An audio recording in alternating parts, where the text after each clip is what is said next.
Hey everybody, it is Monday once again, and this week we are with Mr. Steve Lillywhite. Steve, how are you, sir?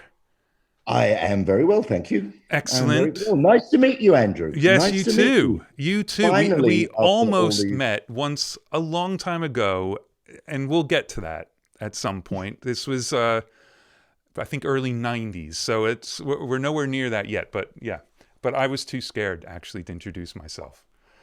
And Oh my God. oh, it's true. It's absolutely true. So first of all, you're joining us from Jakarta. Jakarta, Indonesia, for all of those people that think America is the only place in the world. Yes, Uh, there is also England, and tonight there is Jakarta. and there is Jakarta in the island. It's a democracy, Indonesia, although it is 90% Muslim and 10% Christian. Throw in a few Hindus and Buddhists, and that's about, and an atheist, which is me. Just the one. Just the one, yeah, pretty much the only gay in the village. No, the only atheist in Indonesia is me. But no, I have a lovely life here, and I suppose I was living in LA, and I got this call, in a way, spiritual call to come to Asia, and music for me in America was just becoming a little bit formulated. And what's great about here is that they don't go verse, chorus, bridge, chorus, finish. Right. You know, what for them is a sort of normal structure goes something more like verse, instrumental bit, double chorus, guitar solo, chorus is finish. They have all their verses in the front end of the song. Right. Then they go to the guitar solo. Then and that's the sort of normal structure for them. And so it's a little bit different. I've learned a lot more, and I needed to change things up a bit, because for me, my enthusiasm is very important to my ability to make a half decent record. Right. So, Well, and it's something you've been doing your whole career, because I've seen lots of interviews where you said that you're, sort of just sick of the standard rock band setup as well, where you've done that, and that's only now. Yeah, that's only now, because no, exactly. I don't.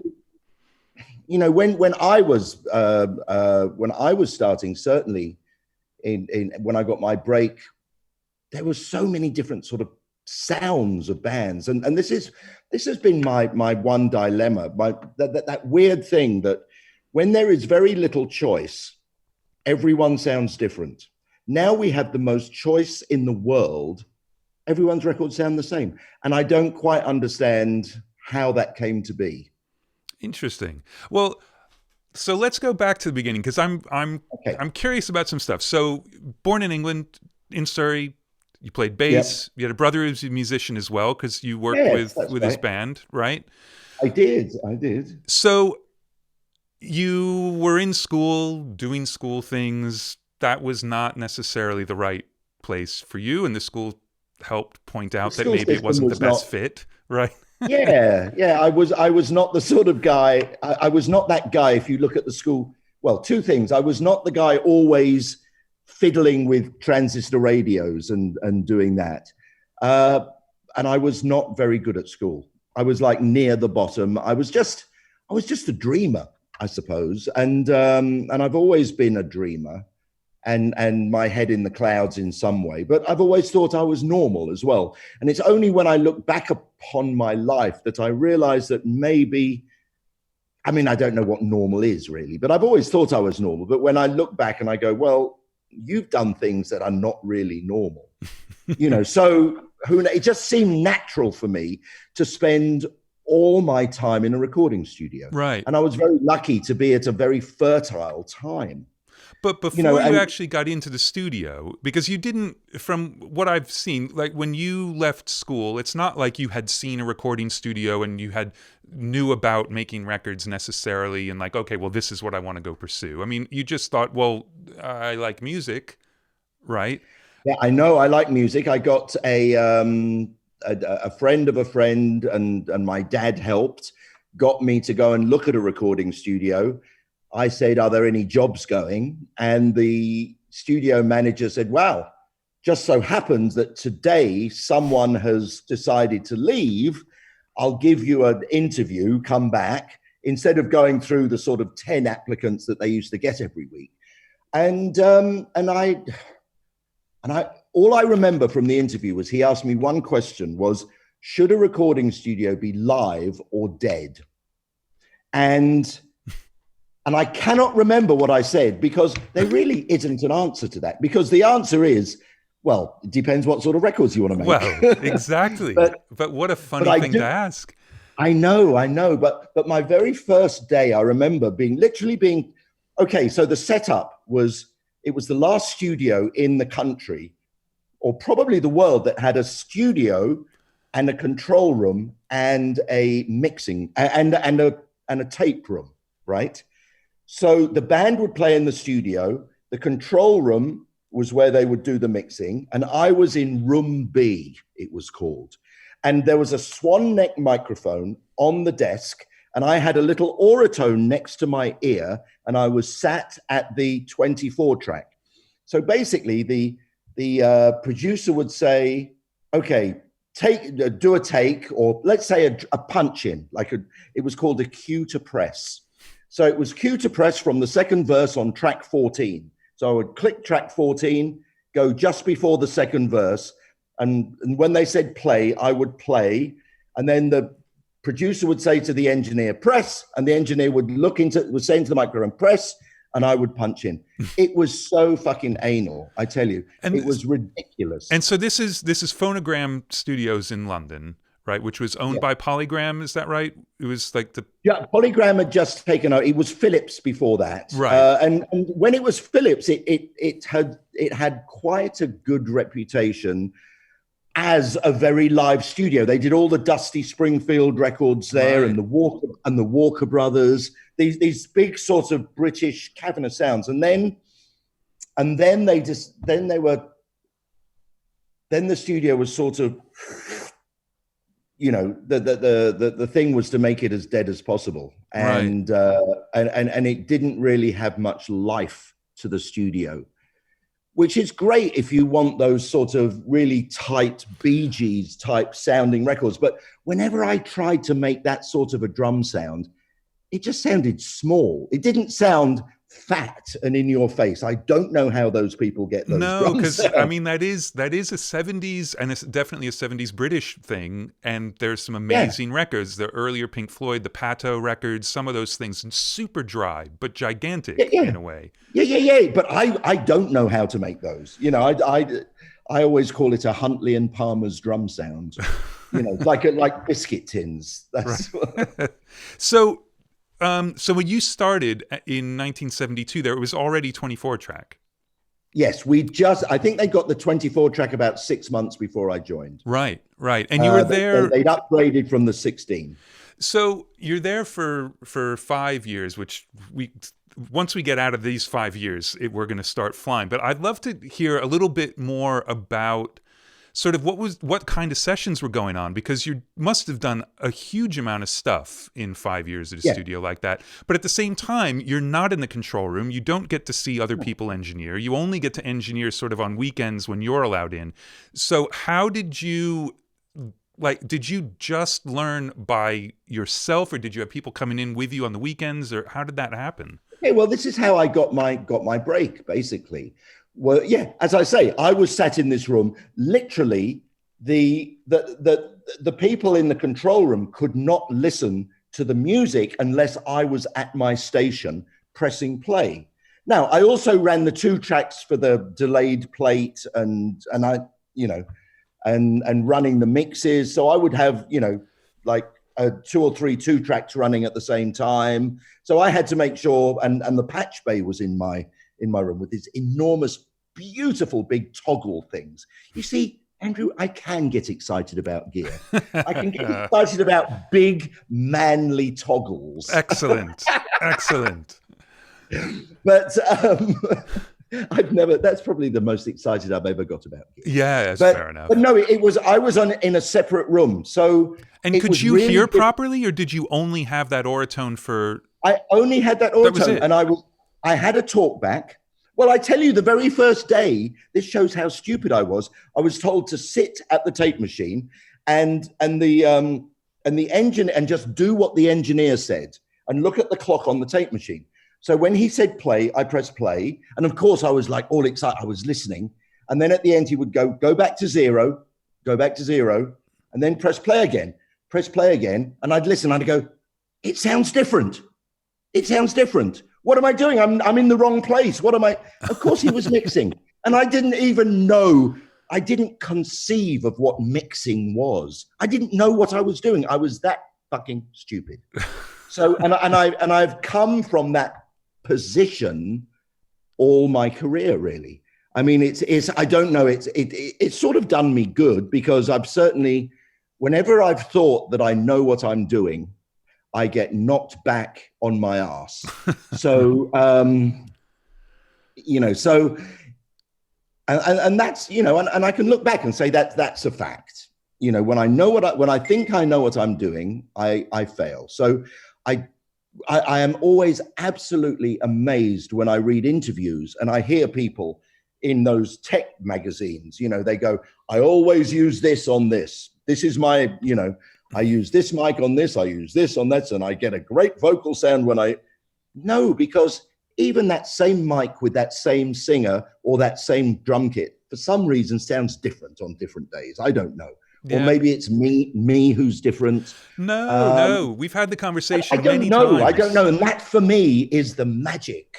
You know, I have having a sense of wonder in what we do, I think is maybe is so important for me to, you know, I don't have a God belief, but I do have a belief in the power that people can have when they're all moving together in the right way. And really, you know, as you know, if you're an A&R man, you can put the best band in the best studio with the best producer and come out with shit. And I love that. You know, I think that wonder may be being a little, well, of course that wonder's going now, because you don't get musical interaction in recording studios anymore. Yeah. You don't get musicians playing with each other. You look at the top, you know, the top 100 songs. It's not only is it not musicians playing with each other, it's not any musical instrument, you know, other than maybe a guitar. And there's nothing wrong with that, because the technology always leads the art form, you know. Yeah. Right. And I've said this before, but I'll say it again to you, Andrew Scheps. Please do, Mr. Lillywhite. Yes. Yes, the technology leads the art form. We can go way back to the jazz drummer who used to play so quietly. And of course, what happened? The electric guitar was the technology. The art form was the drummer. The drummer got louder. And that's the technology leading the art form. Yeah. The technology right now is in the box. And it's those sounds. And that's what the art form is all those sort of records that we hear. The art form is not two guitars, bass, and drums. And I think that's pretty much, unless someone invents a sort of hybrid sound, but there's not been I don't, you know, I hate the term indie. You know, I mean, I you know, you're either a professional and you try your best. I mean, you have attitude, sure, but don't make it sloppy for the fucking sake of it. Well, you know? Okay, so speaking of attitude. Yes. All right. Now, you have been a very vocal proponent of the punk scene in England in the 70s. Like, that was your scene. But you've also talked quite a bit about hearing the Beatles singles come out and you loving the variety in the way they sounded and things like that. And what I'm curious about is, like, 72, is the punk scene really in full flow yet, or not? No. So what are you listening to as you're sort of coming into this idea of figuring out what it is to make records, and you're working at the studio before punk really takes hold? What are you really into? Okay, the records that, sorry, back to my little job in that little room. What was great was that in the mornings we would have like middle of the road, easy listening orchestral sessions. Right. Now, this studio I worked at did not have to make money because it was the flagship studio of Philips Audio. So we used to get sent all these test gears from Philips Audios in Hilversum. And So yeah, mornings was maybe, oh God, there were all these artists like Val Doonican and Harry Seacombe, and they were just these standard singers with a 40-piece orchestra. So you would really learn how to set up a studio.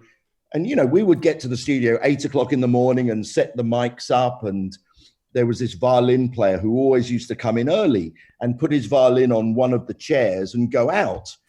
And I sort of said to the engineer, why does he come so early? He says, he's coming in, checking where the microphones are. He's putting his violin down on the chair furthest away from the microphone so he doesn't have to get found out. And then he goes out for a cup of tea. So it doesn't really matter because he's only one of 12 violins. Oh God, I love that. You're expecting it's the show off, but no, he's the guy who doesn't want to lose his gig. All he wanted was just to. So in the morning, and then in the afternoon, we was when the bands would come in.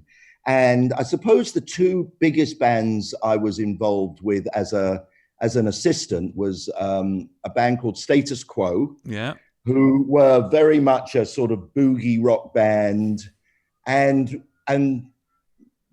very, I mean, I suppose they, you know, people say they only had one song, which is probably right, but much more interesting for me was a guy called Roy Wood, who was with The Move. The Move did a lot of their records at the studio. Right. He then formed ELO. Okay, a great piece of trivia here. The mixing desk at the studio I worked at was a Philips mixing desk. And ELO's very first single is called 10538 Overture, right? Why is it called that? Because they don't say it at all. It's the serial number of the mixing desk. Wow. It's great. But then Jeff Lynne left ELO. Roy Wood had a band called Wizard. Yeah. You probably don't know Wizard because... Well, I do because they're all from within about 8 miles of where I live. That's right. Well, I was I loved them. They had a song called See My Baby Jive. I Wish It Could Be Christmas Every Day, which is a very, very big Christmas song and all these records are so tracked up. They are like Phil Spector, right? Productions, and they all started with just an acoustic guitar and no click track, you know, and no melody. I couldn't believe, and I would hear these. I mean, we would work weeks and weeks and weeks on these songs, and with no vocal. No, he never did a vocal as a guide. It was all in his head. He was an incredible talent, Roy Wood, and yeah, so very different, very varied. Some other sort of psychedelic bands at the time, which no one had heard of. You know, obviously in 5 years you work with a lot of bands, but no one would have heard of them. But Wizard and Status Quo were the two big ones. And then, but at weekends, because I was in my room, and the only company I would ever have would be the odd roadie who would come in and give me a joint or something.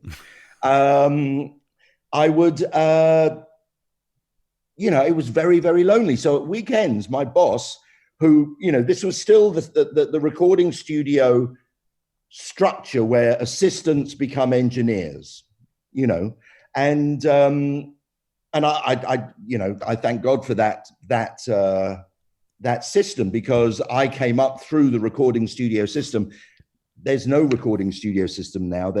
In those days, Andrew, there was one school and hundreds of studios. Yeah. Now, for some reason, there are hundreds of studios, hundreds of schools, and only one studio. Yeah, I think thousands of schools, actually. Thousands. Yeah, I know. It's I know. amazing. But look, I am not Luddite. I believe that technology leads the future. It has to, and it's just a pity that, you could argue that the records made from the 60s to the like a 40-year period, you will never have records like that made again. And it's not just because of the technology. It's also the mentality of the people making the records. Because in those days, we did not have instant access to every record that was ever made. Mm-hmm. So I don't think once in my career have I ever referenced, I do now, but up till about 10 years ago, I never listened to anyone else's record while I was in the control room. Right. I would only work on the music we were working on, because I had a theory, because I thought if we're working on our song, but we listen to someone's finished record, it puts us into a weak place because our record's not finished. Right. So it doesn't sound as good as that one. You know, I mean, it was never once did we ever consciously try and steal from anyone else, because it was considered very bad form. If your song sounded a bit like someone else's song, you threw it away. Right. And because we were trying to be at the front end of this. Well, exactly. So you're not going to create something new if you're referencing things that exist. You can't. No, exactly. But, you know, you can now argue that there isn't anything new, so it's maybe better to be Ed Sheeran. I don't know. Well. So, all right. So you're coming in on weekends and you're doing your own gigs and presumably teaching yourself, or did you have a mentor sort of as an engineer at this point? The chief engineer at the studio was my sort of, wow.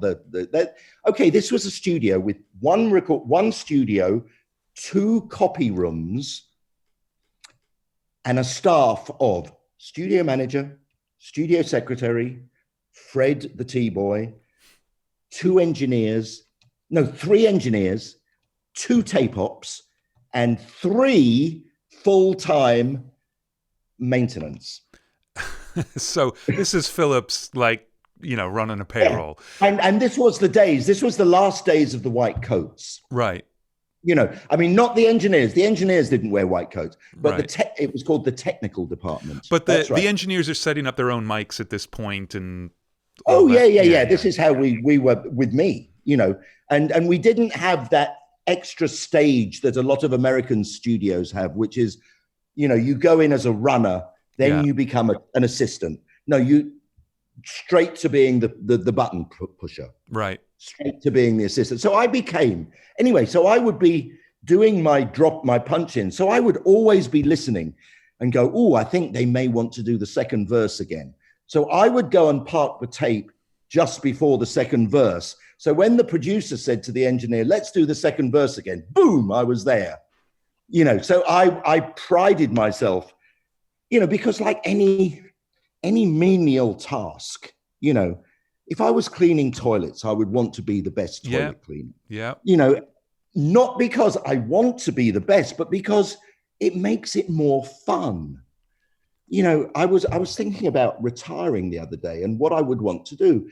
And I was on the beach. I mean, I went to the beach in South Java, and there's a lot of rubbish on the beach. And I was thinking, what would I want from a job? I would want something that's satisfying.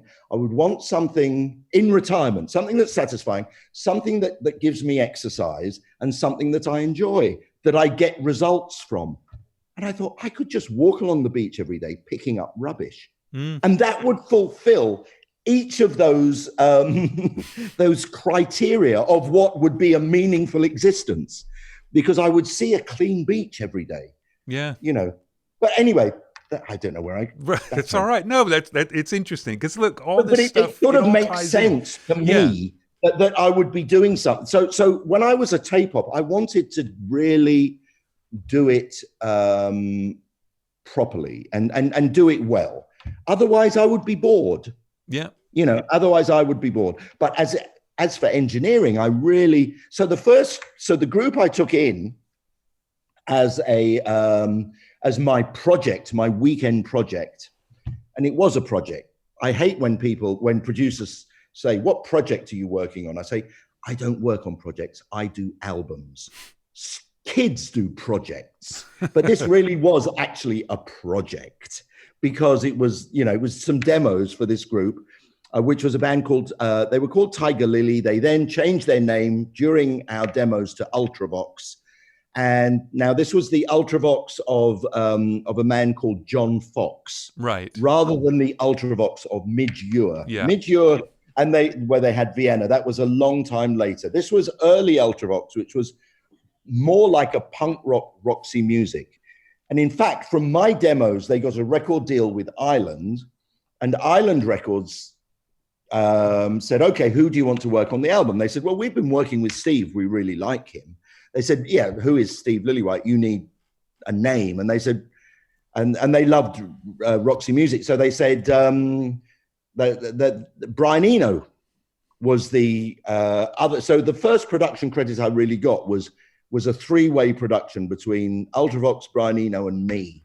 Right. And that was the first time I met Brian Eno on Ultravox. And the next time I met him was on the Joshua Tree. He wasn't really known as a producer at that point, right? I mean, he was the keyboard player, sound effecty guy. I mean, this is what, 77 or so? This was 77. Yeah. Just as punk was starting to break, although Ultravox were just that little bit older. There were a few bands who sort of possibly saw punk as a slight, I think Sting, he saw that entrance. The Stranglers, they'd all been around. There was, there was a few artists who've been around before, but no, Ultravox, and it was great. I really enjoyed working with them, and I went off and I took 2 weeks holiday from my staff job at Phonogram, and I went to Island Records at. Did you ever go to St. Peter's Square? Probably not. It was the head. It was a beautiful, big sort of old house. So not the building that Sarm took over. No, that was Basing Street. Yeah. That was they had Blackwell had Basing Street, which was actually in Basing Street. Yeah. And he had St. Peter's Square, which was the sort of the head of it had the marketing and all that, but also had a basement studio called the Fallout Shelter. Right. And that was where a lot of the nighttime shenanigans went on. And I eventually left my job at Phonogram to take less money and pretty much enter the Wild West, because my job at Phonogram was so in a bubble of corporate necessity. We didn't have to make money because, as I told you, the staff that we had. Oh, and by the way, the three guys in the technical department, they all left the studio at 6 p.m. So if you were at night and you had a fucking technical breakdown, you had to call them from Penge. Sort of Penge, to anyone watching, Penge is the archetypal middle-class home, and they would come in from Penge all excited because it was overtime. Right. And it was all a scam, it was this great scam. And, but no, it was great times. And as I say, a lot of varied music. And, but I left there without really knowing. It was just one of those, So in the 5 years you were there, I mean, had you managed to go check out other studios, or was the Ultravox record kind of your first foray into another studio? Because it must have been crazy different. Yeah, I don't think I'd ever been to another studio in my life. Right. No. And the first Ultravox record was pretty shitty sounding as well. I did the second Ultravox record back at Phonogram, where we'd done the demos, actually. Right. But I was very lucky, yeah. But carry on. Yeah. Well, there you go. But obviously the time at Island was not misspent, since you ended up going there as well. I mean, so did you actually deal with Chris while you were making that record, or you're just sort of in and out? Chris was one of the most beautiful men I've ever met. He's been there for me at the darkest moment of my life. And yeah, he's just, and of course he was the guy who, when the managing director of Island Records wanted to drop U2 after their second album, he was the guy who said, no, just give them one more go. So then we did the War album, and then we got New Year's Day, and that was the sort of, but that's only, we're talking 1977, and this was in 83. Yeah. Right. But there's some things before then, because as you know, Andrew, when I met you two, I was the name producer. Yes. Well, exactly. They were the young boys. I love, yeah, and I love that. I love that they couldn't even all drive. So I mean, that's No. Well, Larry, the drummer, was only 17, and his dad used to come and collect him from the studio. It's incredible. But look, we can't get there. We can't just skip over stuff. So first of all, you did some stuff with your brother's band, the Members, right? Yeah, well, and that you had a wasn't couple my of hits first with hit. them, right? Let me give you the chronology of my first hit, because I was now living in London. I'd left my parents' home and I was working at Island, and I was and my roommate was good friends with a guy called Johnny Thunders. Johnny Thunders, who was in a band called the New York Dolls, who were like, I get sort of pre-punk, but just a fantastic band. They collapsed and they fell apart. Johnny Thunders then had a band called the Heartbreakers, and moved to England to promote his band. It felt better for him to be in England than to be in New York. And the Heartbreakers had a great album called LAMF, Like a Motherfucker. And all the songs, well, there was one song called Chinese Rocks. And, you know, they were, you know, I mean, they were on the edge. So, but I got to know Johnny a little bit, and Johnny was going to do a solo album. So I sort of put my hand up and said, I don't like how your album sounds with the Heartbreakers. I want to do your solo album. So I got the job of doing Johnny Thunder's solo album called So Alone. Okay. And I'll give you a quick side story on this. My beautiful daughter, Juliet, said to me a couple of months ago, Dad, give me some, I don't want to go through your whole discography, but you know, give me a few selected things. Tell me what you've done. And, you know, because she's a huge old music fan, you know. And so I went, oh, you know, blah, blah, blah, blah, blah, blah, blah, blah, blah, all the, you know, some big records. And at the very end I said, oh, and then go back, because there was this great song I did with a guy called Johnny Thunders. Just listen to You Can't Put Your Arms Around a Memory, which is one of the great song titles of all time. Yeah. And a couple of weeks later, I called her up and I said, Juliet, did you ever get round to listening? She says, oh yeah, I listened to them all. She says, I didn't really get it, except I loved that Johnny Thunders one. And, so that's it made me think, oh no, the best record I've ever made was the according second. to my daughter, was the very first one, and it's been downhill ever since. You know, kids, you know. Yeah, but yes, it was a great album because it had all these. It had the Sex Pistols on it. It had Phil Lynott from Thin Lizzy. It had Stevie Marriott. It had some just you know. Peter Perrett from The Only Ones, who were a brilliant band of the time, and really, you know, and it was good. But anyway, during the recording of that album, the manager of Susie and the Banshees came to the studio and listened to You Can't Put Your Arms Around a Memory, and he said, oh, I like the drum sound. And he took me aside and said, Steve, you know, we've just recorded our first single with an American. Oh, God. And I'm sorry to say, Andrew, with an American, and we don't like how it sounds. Would you like to recut it with us? And I went, fucking right, I would. Well, because I knew that Susie and the Banshees had been, you know, they were the hot band. Yeah. They'd been on the front page of Melody Maker and Enemy. For people who don't know, I mean, they were as big as the Sex Pistols in a way. They were like the 1A, and they were, for the people who were a little too offended by the Sex Pistols, they were kind of okay with Susie. Yeah. And they had this great song called Hong Kong Garden that has a beautiful guitar riff. So I knew that if I could do a version of, you know, and there wasn't any guarantee that I could do it any better than the American. I was just chancing it. if I could do a better version of Hong Kong Garden than the one that they'd had, yeah, I know, I would get a hit. And, you know, it's always a catch-22 situation. You know, how do you get the work without a hit? How do you get a hit if you don't get the work?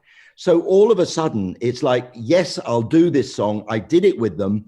It was my first hit record. It got to number 7 in 1978, I think. Yeah. And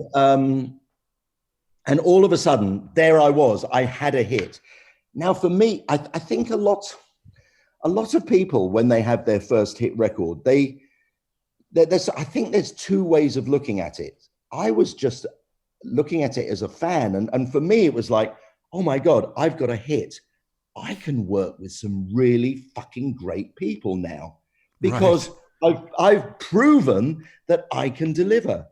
It was never about, I can turn a piece of shit into something good. I never had that sort of mentality. My mentality was, wow, that means my fun level of being in the studio is going to be great because I'm going to work with fucking great music. And it was as simple as that. It was that, you know, I suppose it was a humbleness, although I didn't really think of it like that. I just thought it was common sense. Yeah. It was common sense to want to work with people who were as good as possible. You know, so I was always my own A&R man. I was always, you know, and you know, and some things I didn't do, even if they seemed like they were attractive to do. Certainly, also later on in my career, even like 2 or 3 years, 4 years later. Well, I made a big mistake. I did an album that in retrospect, maybe I did it for the money. I don't know. But I did it with a girl called Toya, who was a very big female star, not so big after I worked with her. Now, is this Toya Wilcox or this is a different Toya Wilcox? Toya Wilcox. Mrs. Fripp. Mrs. Robert Fripp, who I have to say, that pair makes some of the best lockdown videos I have ever seen. Oh absolutely. My God, it's incredible. The version of Heroes was fantastic. Yes. Yeah. And her tap great. Dancing to King Crimson riffs is just incredible. Look, no, she was great. And I suppose So you're saying you destroyed her career, basically. I always will take credit when it's a successful record, but I will also take I will take credit, or whatever the word is. Blame. I will accept the fact that it was my fault, because always for me, one of my biggest production decisions ever is to do it in the first place. You know, because once I agree to do it, I am all in. I mean, I can't be Rick Rubin and do 3 or 4 albums at the same time and dip in and out. I would love to be that guy who sits at the back very coolly, you know, giving, you know, saying, oh, another, you know, do this, I can't be that guy. For me, I don't think I've ever finished a record where I haven't been sitting at the desk with the engineer, because it doesn't sound right anywhere except sitting between those speakers. Right. For me, that, you know, I can go and sit at the back and it, I mean, maybe I'm a control freak. It's like, I know what, you know, back in the day, I knew what was on every track. I didn't need a track sheet. I knew every song on, you know, I knew it off by heart. I visualized the track sheet. And that was very, you know, and also, and those track sheets could get quite, yes, you know, yeah, you could get, I mean, it was fantastic. And so yeah, what am I saying is that it was, yeah, my enthusiasm has to be something. And all of a sudden I had a hit record with Hong Kong Garden. So, you know, yes, I did work with like bands like The Members and of course XTC at that time. Yeah. You're not getting away with just mentioning them a little bit, because I'm a gigantic fan. So we're talking about them as a whole topic in a second. But okay. So what I'm wondering, and I want to ask this in the context. So you brought up the Toya record, but then also the Marshall Crenshaw record that you made. And what I'm curious about, which that's a bit later on, but it is, you're a hugely prolific producer, but you're not a producer where you'd say within the first 5 seconds, oh, this is a Steve Lillywhite record. You're very good at making the band's record, which I love. I hope so. Well, I think after the Marshall Crenshaw record, I realized that my ego was slightly, or maybe I was dialing it in. That idea of, I was at the power station and I thought, well, the power station, I've got to go for, I can do my sound at the power station, a slightly bastardized version of it, but I can do the punk version of the power station sound. Right. And which is what I did with Marshall Crenshaw. And to this day, he still defends it and loves that record. And I do have people, and I listened to it the other day, and it's sort of got something about it. It wasn't as bad as but of course at the time I just was looking at the sales and looking at the public. For me, the public are never really wrong. Right. Well, it's why you make the records. And it was all it was all there for Marshall off his first album. And it was not such a clean and tidy record, put it that way. So, but did you feel like you imposed your will on it, or it's just that's what your taste was at that point and you didn't really think about sort of molding yourself to the record as much? Or? No, I didn't think. And after that, I did think I will mold myself and try and service the artist a little bit better than servicing my own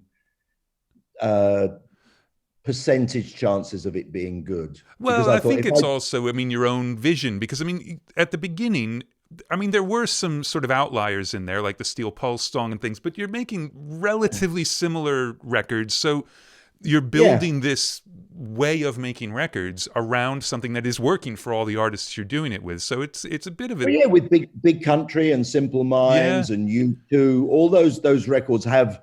I would choose a studio for the drum room and a table tennis table. That was pretty much my prerequisite for a... And drum room was definitely top of the list, or table tennis? Well, it was, yeah. Okay, good. Table tennis was always a very important part of me making records, because it was a great way to just chill the whole thing.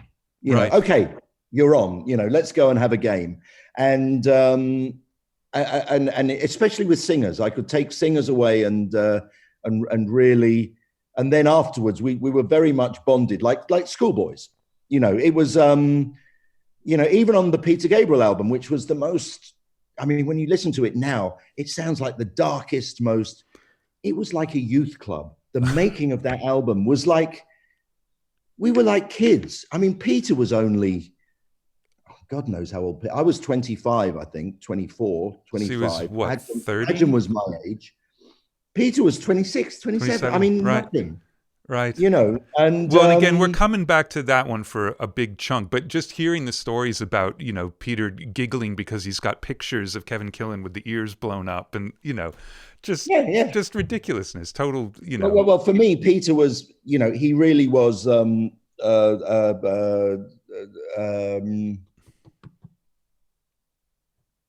oh my God, what are their names? The Genesis. What's that? No. The fat comedian and the thin comedian, back from 100 years ago. Laurel and Hardy. Laurel and Hardy. He was Stan Laurel. Peter Gabriel is Stan Laurel. He's that sort of vague and a lovely man. Right. Okay. Look, and he's turned into quite a handsome man as he's doing all right for himself. So look, all right, let's talk about XTC, because we have to talk about XTC, and also because that is, I'm assuming that's the first time you worked with Hugh Padgham as well, right? You worked with him three times, right? On 3 records, yeah. But there was talk a few years later of the team getting back together again, which was me and Padgham working with them again, and it was all booked, and I was all ready to go with Hugh, and Andy decided he didn't want it, right? Which was, I still don't know why he didn't, because we had some great times and great laughs, and it was, I would love to tell you that we that it was difficult, but honestly, it was those were the easiest records I've ever made. Really? Well, I mean, Andy shows up pretty prepared. His demos are insane. Oh yes, I mean, I would put. I mean, Hugh is a great engineer, but he's not a risk taker. You know, so when it comes to sort of, you know, for instance, who invented that drum sound? Right. You know, it was a combination of the risk taker, which was me, and Hugh, and Peter saying more. Right. You know, it was equal, all of us. You know, because and this is the big gated room sound for people who don't this know was the big gated room sound, and I you know. Without Hugh, I couldn't have got it so good, but I had been experimenting with ambience well before that. Even back to the Susie and the Banshees album. Yeah. You know, it's just I didn't have the Stone Room and I didn't have that SSL with the individual noise gates. Yeah. You know, and the talkback as well, because the individual noise gates were fucking good as well. Yeah. You know, the gates and the compressor on each channel. So all right, look, you can't get out of talking about XTC like this. We keep digressing. Let's talk about XTC. I love that band so much. And yes. I got to talk to John Leckie about the records after, but now we're going to go to the beginning. I'd love to just hear a little bit about sort of how the band came to be like making the record in the first place, and what was the decision for you to work with an engineer and with Hugh to make that record and all that? Because I had gone from my assisting tape op, I really didn't engineer very much because I was not very, you know, I didn't really know that much, and I didn't really care. I called myself a producer tape op because for a good 10 years, I would sit at the desk with the remote and I would do all the punch-ins and I would run the artist and me because it was so much quicker. Right. If I would say, okay, go and do this, and because I was a fucking king on the remote. Right. You know, and speed, you know. If you needed to work fast, you know, like a lot of artists, you know, you gauge the right speed for an artist to work. Yes. You know, it's just an inherent thing that you have. If you're in a studio, you know, it's a sixth sense or something. You sort of get to know the best way of being the captain of the ship. And so I was always producing and tape hopping at the time. And Hugh, so any engineer I had would be like setting the mics up and doing that stuff. Right. Because I didn't really care what mic you used, you know, didn't. Right. So you'd react to what you heard and say, give me more like this. Yeah. Or whatever. And as long as I had ambience that I could fucking, you know, compress the shit out of, and hope he didn't hit the cymbals too loud. So when Peter said, yes, no cymbals, I went, praise the Lord. You know, this is because I hated the cymbals because they were the thing. And I was never one of those people. It wasn't my job to tell a drummer, don't play cymbals, you know, unless I really felt confident that section set would sound good without cymbals. Right. You know, but if you don't play cymbals, you're sort of riding on the top floor, tom-tom, which is what happened a lot with Susie and the Banshees. But then he would go to the cymbals, and occasionally I would overdub the cymbals, but I still never quite got the sound that we got with Hugh in the Townhouse, which, you know, was a unique sound. Right. Because even, you know, I've had more hits at Rack. Have you ever worked at Rack? I've been several times. I've never actually done a session. Oh my God. It's just having a control room where you can see the street is just one of the nicest things in the world, you know, yeah. Except when you're taking drugs and then you get a bit paranoid, but that's a whole other thing.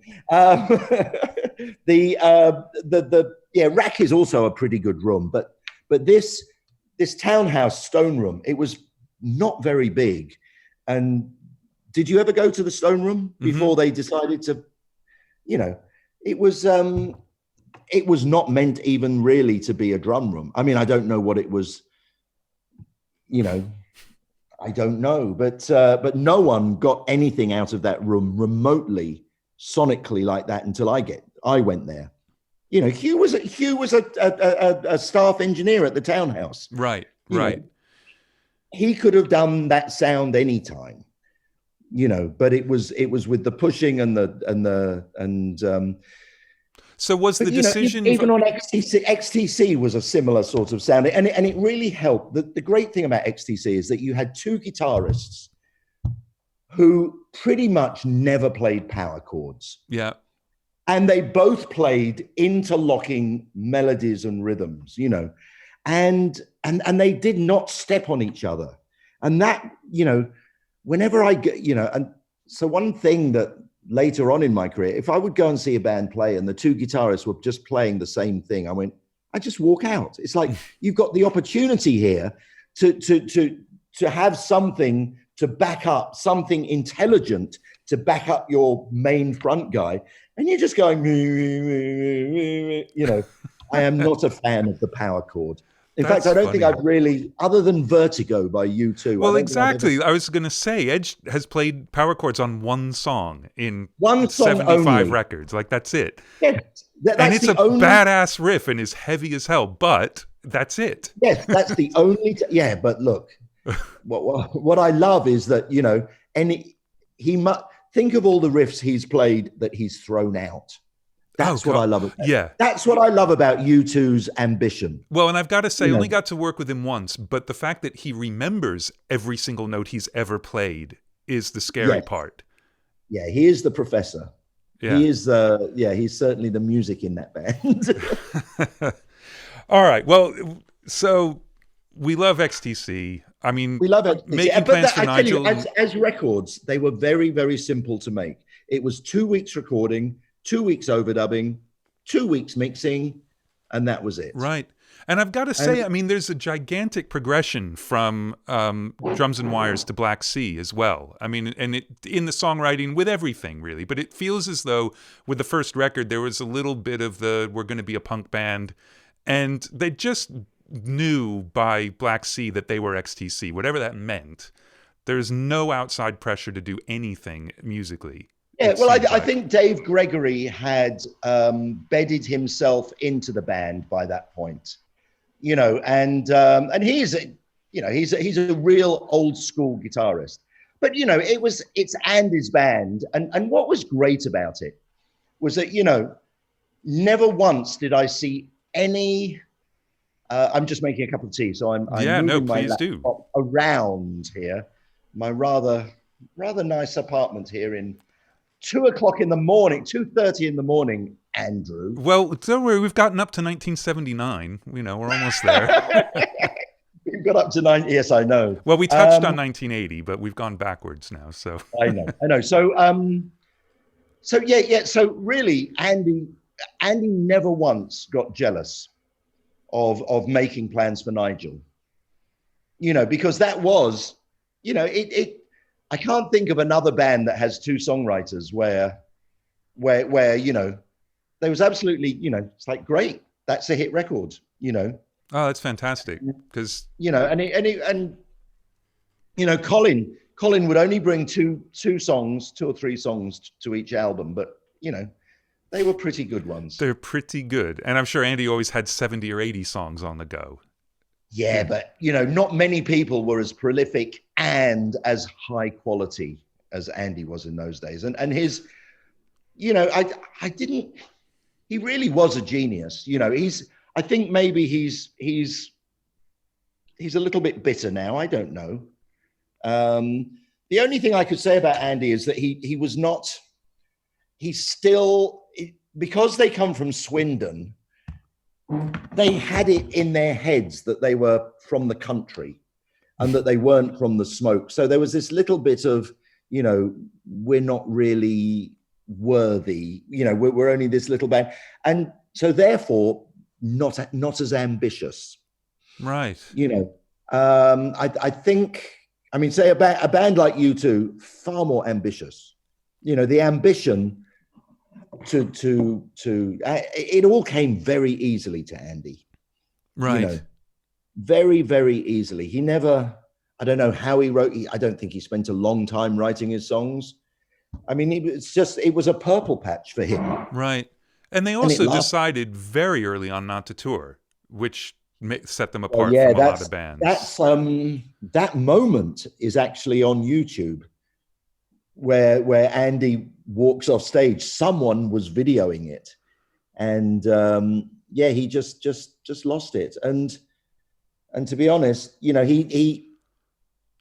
I think, you know, I've read that he's been a bit bitter about not having made the money that he should have done, you know, but, you know, we all know where the money is now. And, you know, if he put the band back together again and went out and played those songs. Absolutely. You know, it would certainly pay his children's school fees. Yes. Let me put it that way. It would. Well, look, just before we get to Peter Gabriel, I'd love to talk a little bit about the first Psychedelic Furs record too, because that's a fantastic record. Good. Psychedelic, yeah. In fact, the Psychedelic Furs, I think their catchphrase was "beautiful chaos." You know, and I really took that to heart. I did hear it as beautiful chaos, and a very, you know, their new album's fucking great as well. Very few records do I wish that Tim Palmer was dead, but oh, I'm joking, Tim. No, Tim did one hell of a job mixing that record, and I was very impressed with it. But yeah, and it does definitely the new album tips a nod back to those early couple of albums. It was great, the first album, and I think the second album called Talk, Talk, Talk, I think. Yeah, that's also a good one. But it was beautiful chaos, and really that was recorded at Rack, the same as the Susie and the Banshees album, and Big Country, and I did the Pogues. I did at Rack, did many records there. It's a lovely place, and but I do remember that I did the Psychedelic Furs album during the Peter Gabriel album was the first album I did that was over a period of 6 months, or maybe a little bit less, but it wasn't 6 months working. It was like 2 weeks, and then Peter would have a month off to write lyrics and stuff like that. And then a little bit more, then, you know, like it was one of those records. And I remember during one of the little breaks on the Peter Gabriel album, going into Rack and doing the first Psychedelic Furs album in 10 days. Right. You know, and this was I only did this once in my career, and it was a great thing. I wish I'd done it more often. Is that it was like a 7-piece band, and they were crazy, you know, down to the pub, and, you know, it was just good punk. It was great. Now, in those days, I would never, ever say to the band,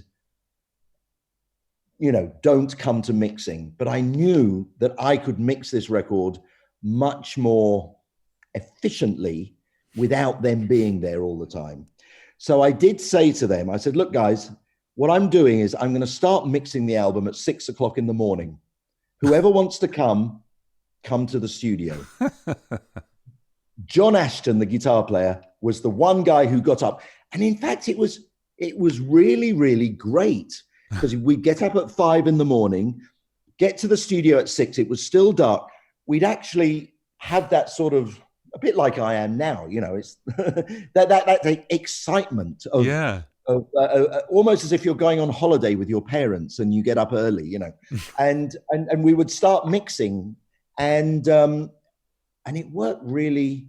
And of course, by 9 o'clock, when the studio staff would start coming in, and we were going, you know, we'd nearly have the first song mixed, and then we go home at 6 before all the craziness of the band's boozing would happen, you know. Right. So it was a great way of keeping one of my rules, which was, you know, the band have to approve this record.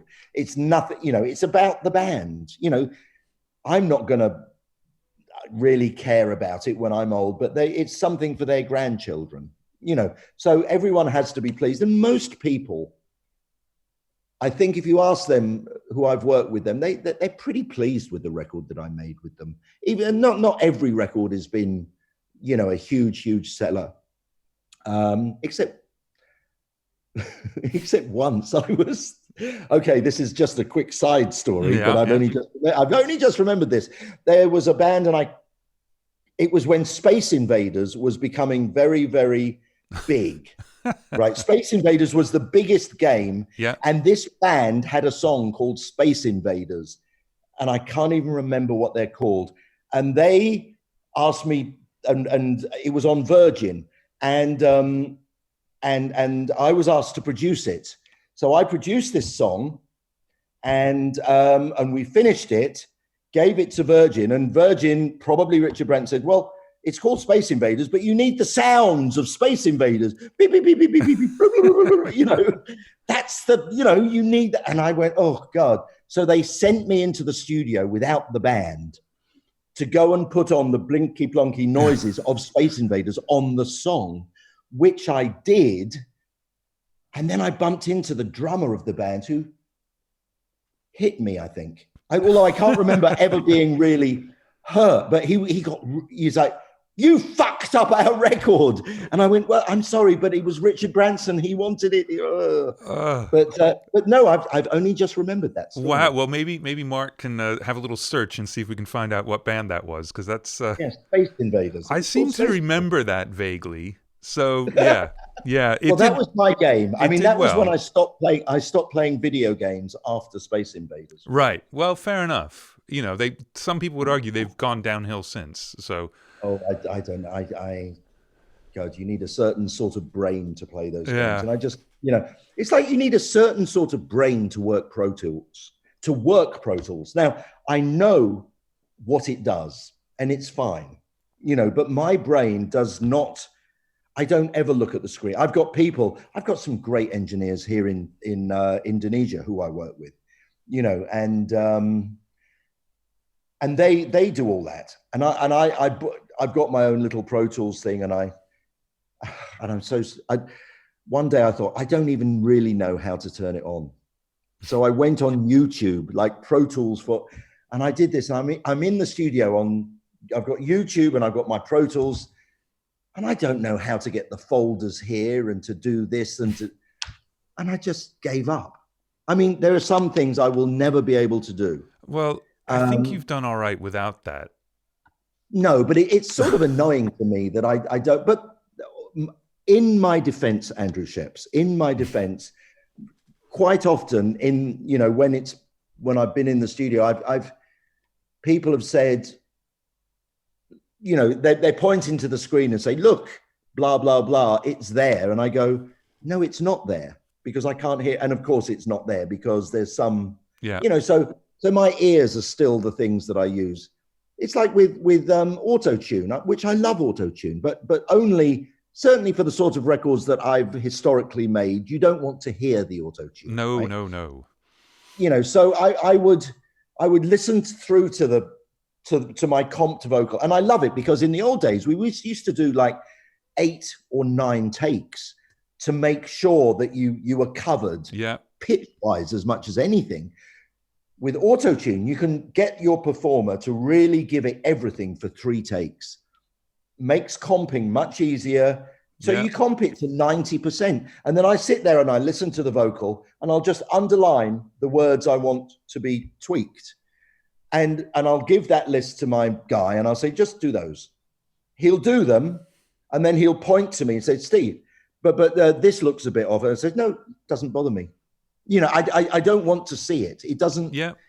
Because my ears have always been the thing that I have trusted in the past, and I don't know if I trust them. I still trust them. No, you do, and you should. You should look, and I do the same thing. I mean, I'm the uber geek, and I tune myself and all that kind of stuff. But I will not pull it out unless something's bothering me. It's never let me have a look and see if it's right. Like it's either right or it isn't.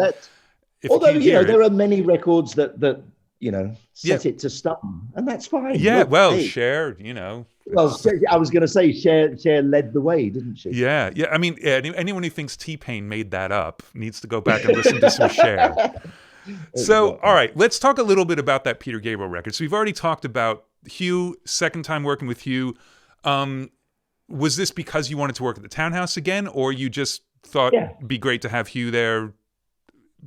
Well, it was, I think I'd done the XTC albums with Hugh, or at least one of them. I don't know if I'd done both. I don't know the chronology I don't know if it went XTC, Peter Gabriel, XTC, or it went XTC, XTC, Peter Gabriel. Well, they're both 1980, Black Sea and the Gabriel record, so it's a little hard to say. So anyway. But I think probably then the Gabriel record could have been, I don't know. I don't know, maybe something, But I remember getting a call from Peter Gabriel's manager saying, Steve, Peter would like to meet you with regards to producing his new album. And this was a real landmark for me, because up until that point, I'd only worked with people younger than me and people who were of a similar background, basically people who had not had success before the punk wave happened. Right. Whereas Peter was very much, from Genesis, which was a version of music that we really did not accept. I would never let a guitarist bend a note back in those early days, because it was, that was considered like the old stuff, the pre-punk, and that's dismissing everything Dave Gilmour had ever done, which is ridiculous. I mean, now, I always say definitely the aesthetic, though. Absolutely the aesthetic. Yeah, the aesthetic was absolutely tight, crisp, and but and plenty of power chords. Yes, but I didn't do the power chords. I didn't like. I loved melody. I always loved the melody. I tried to steer away from the punk that was guttural.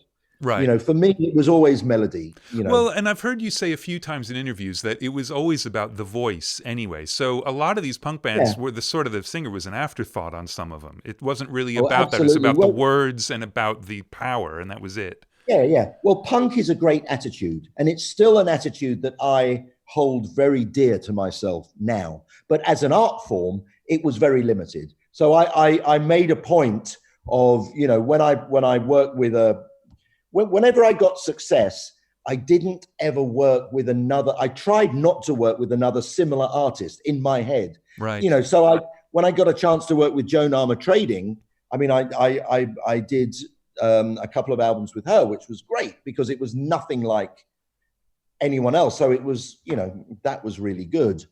But it was punk as an attitude is still something that, complacency is something. But so Peter Gabriel, to my head, was from Genesis, and Genesis was a no-no. Although I was interested, obviously, because I'm ambitious. And but I did think it was a friend calling me up as a joke, trying to. I literally did. But I met with Peter and his manager, and we chatted, and he had these ideas, and it was like, no cymbals. Wow, that means I can do all these other things to fill the top end. I think one thing that I like to think I'm good at is, instead of seeing everything as a problem, I see a limit as an opportunity. I don't know. I work. There's this great American band called Guster. Mm-hmm. Have you ever heard of Guster? Yeah. Guster. When I worked with them, it was literally 2 acoustic guitars and bongos. That was their thing. But they were just brilliant live with 2 acoustic guitars and bongos. So my thought was, I'm not going to put a real drum kit on this band. My job is to transfer that amazing energy that they've got onto record. And it's still one of my favorite albums I've ever done, because there is no drum kit on that record. But boy, did I push the limits of of how we did it. It was great. Right. So I think when it comes to limitations, you know, I'm good at like, okay, how can we do this? So when Peter said no cymbals, I didn't go, well, fuck that. You know, it's like actually with Dave Matthews Band, people would go, well, you know, I love that band, but that drummer is too jazzy. You know, no one will ever, you know, they'll never have hits because for me, it was like, oh my God, that guy's fucking genius. Yeah. You know? The whole concept of anybody ever saying, especially about music, but about anything, I love that. Let's change it. Like, what the fuck is wrong with you? You won't love it then. It's about job. It's about their penis. It's about their penis, Andrew. It's that, or it's the fear. It's like when you say, like, the A&R guy gets the top producer in the top studio with the top engineer, because that takes their name off the wheel of blame. It's not because that's the right thing. So yeah, it's you know what? You know the thing I hate the most is when an A&R man says, when I made that album. Fuck you, A&R man. You never made any fucking albums. We made the albums. But A&R men say that. Now, as an ex-A&R man, you want to watch yourself. So. Oh, yes, I know. But I was always the producer's friend. Yes. No, I know. You know, I know. It is always a very weird thing. And I think, like, sometimes, like, especially when it's the American A&R for an act that was already big in the UK on a different label. And then it's like even one more step removed. And obviously everybody involved does have, and can maybe take some huge credit for the success of it, or really coming up with a great strategy, or the opening act, or whatever it is.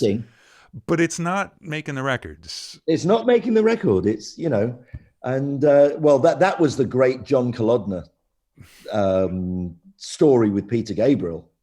Was that John Kolodner was the A&R man for Peter, and on Atlantic, and he would come to the studio, and he eventually dropped Peter, you know, and the Peter Gabriel's third album was never released, and John Kolodner dropped him, as you might know or not. Mm.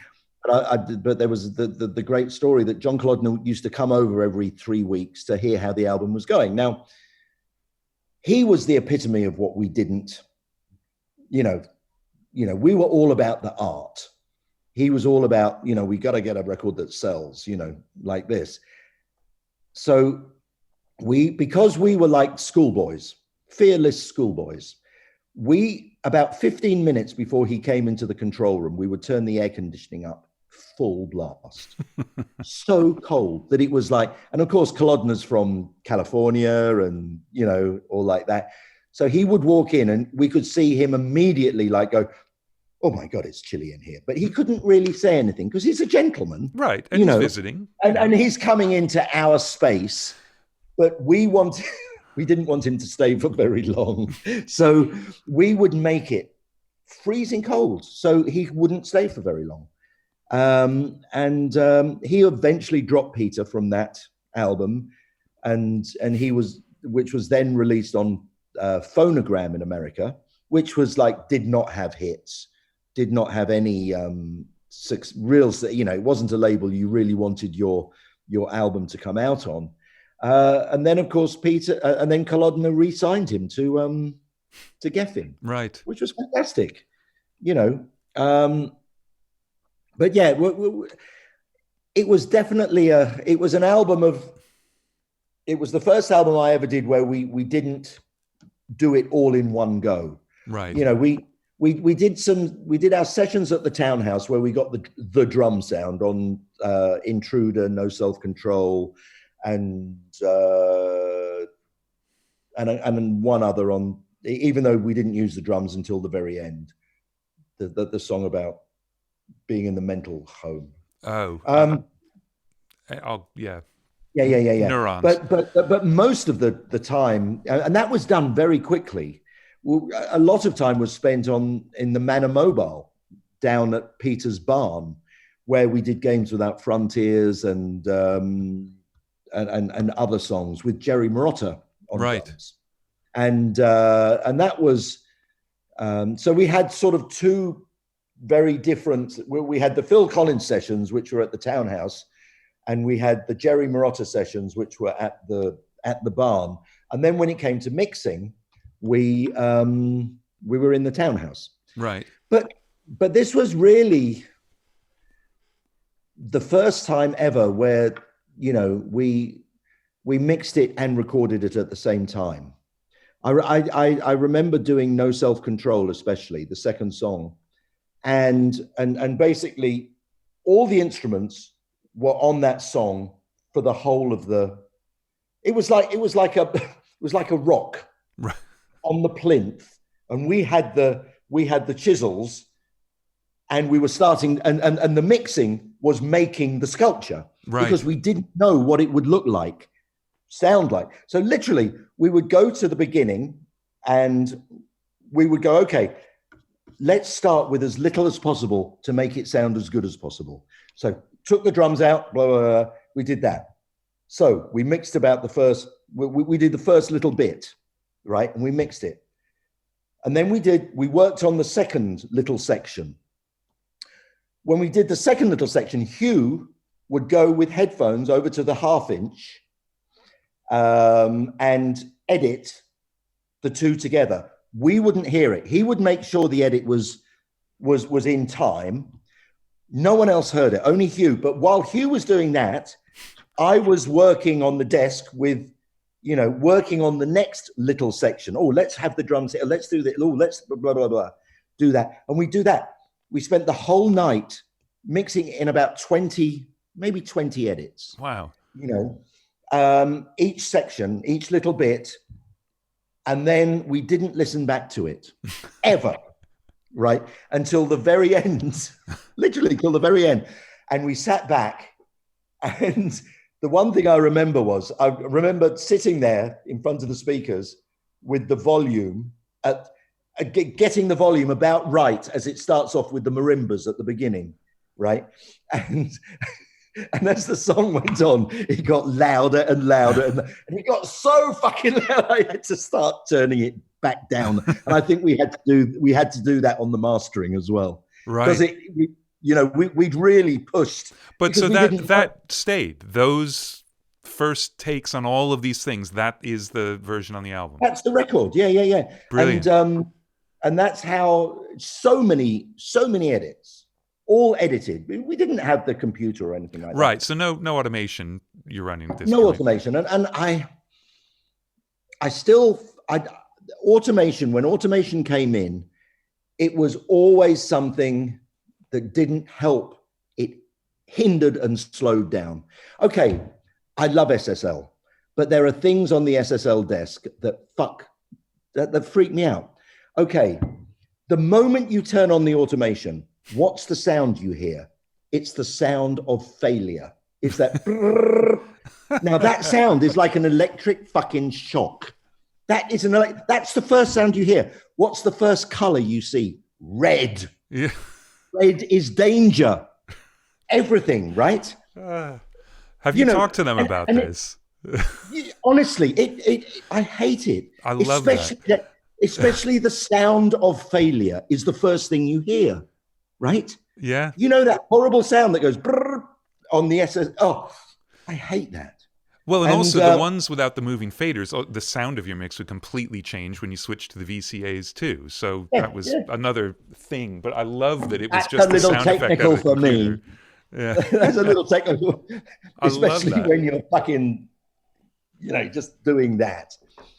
But but it was a fantastic youth club feel. And now on that record is obviously, and I mean, in his first two solo records are they're pretty far away from what Genesis had gotten up to, especially right when he left. So he'd already embraced much shorter songs and things like that. But did you have any influence on sort of the feel and the song structure and the song length and things like that coming from all the records you'd made up to that point? I'm thinking about that. I've certainly, I do that. I did that with Dave Matthews Band all the time. I mean, that was, a given. That was my job. So you weren't embracing the verse, verse, verse, solo, solo, solo song structure at No, that point. no. But if you can make me happy with a song that doesn't have that structure, Good Vibrations, With or Without You. With or Without You is a great example. It doesn't go like that. It's like a flower that, for me, if a song is like a flower that's opening like that, and it just keeps growing and growing and growing, and you don't hear those things. It's just, Good Vibrations does have that. I remember doing a great version of Days, Thank You for the Days, the Kinks song with my wife at the time, Kirsty. And I remember just structuring the song, on a piece of paper before we recorded it and going, I don't get this structure, but it doesn't matter. It was like, it didn't really have a verse or a chorus. It was just a song. It was just this thing that lived, and that takes special songwriters too. I always like to tell people, try and write a song without that traditional verse, chorus, bridge, chorus, finish structure. Because if you can do it and it works, you're just the payoff is so much better. Well, I think it's also what well, I don't know, I'm going to generalize way too much, but it's a way that a songwriter can be lazy because they don't have to have the whole song, but they can have the whole structure thinking, well, yeah, I still got to write a second verse and I'm not sure what I'm going to say in the middle eight. But when you're not coming back to something, you have to get the entire song in your head before you can really even start. And it's a very different thing. Well, that's where you get the pure geniuses, your Brian Wilsons, your Walker Brothers, But they don't think in terms of compartmentized a little, but they think in the big picture. Yeah. God, I gotta say, like there is a thing with me whenever there's an intro to a song and it's like you get this 2 or 4 bar progression and you get to the end of it the first time you hear a song and you think, please don't repeat that, just play something else, play a different fifth chord, and then they do, and like, okay, now we know exactly where we are. Yeah. You see, I don't like the 2 or 4 bar. I love the 3 bar. Yeah. I'm always, and I learned that from the Pogues, actually. They would always do rounds of 3 instead of rounds of 4. So you're always, you're snapping the listener early. Yeah. You never wait for the music to finish so that you can continue the story. Yeah. I mean, yeah, exactly. I'm so, you listen to music now and you just, certainly sort of band music, and you go, okay, here comes the next bit. Here, and then there was that horrible thing that people used to do about 10 years ago, was every time it went at the end of the second chorus, they would always make everything small and put it through those little filter things. And the voice would go like that and the drums would go like it. Great. It's great when ELO did it on Mr. Blue Sky. That was a fucking great piece of art. Yeah. But, And Jason and the Argonauts was pretty good when XTC did it too. Yes, exactly. But yeah. Yeah. Yes, exactly. You know what I'm talking about. I know, Mr. Lillywhite. So, look, the Big Country album's great, but why don't we kind of blast past that a little bit and get to U2, because that's going to take a minute. So by the time you're going to be working with U2, you're not that old, but you are by far the experienced grown-up in the room. Yeah, I'd had some hits. I think we recorded Boy, I think before Boy, I went over and did a single in I think late 79. But it came out in 1980. I'd had some hit. This was still, we're still only in we haven't got very far. Andrew. I know. It's still early days, but you'd already kind of established yourself as the guy, especially with young bands. You've done so many debut records already. It's pretty amazing. I was lucky, and I remember the very first. I mean, I'd been sent a couple of U2 demos and stuff, and they didn't sound very good to me. And but there was just something that I thought I want to see them live. So it was back in the day. I was given a ticket to go and see them in the west coast of Ireland, and I was told I would be picked up at the airport by a Mr. McGuinness. And of course, thinking of the west coast of Ireland and Mr. McGuinness, it would be a farmer with straw in his hair in a tractor.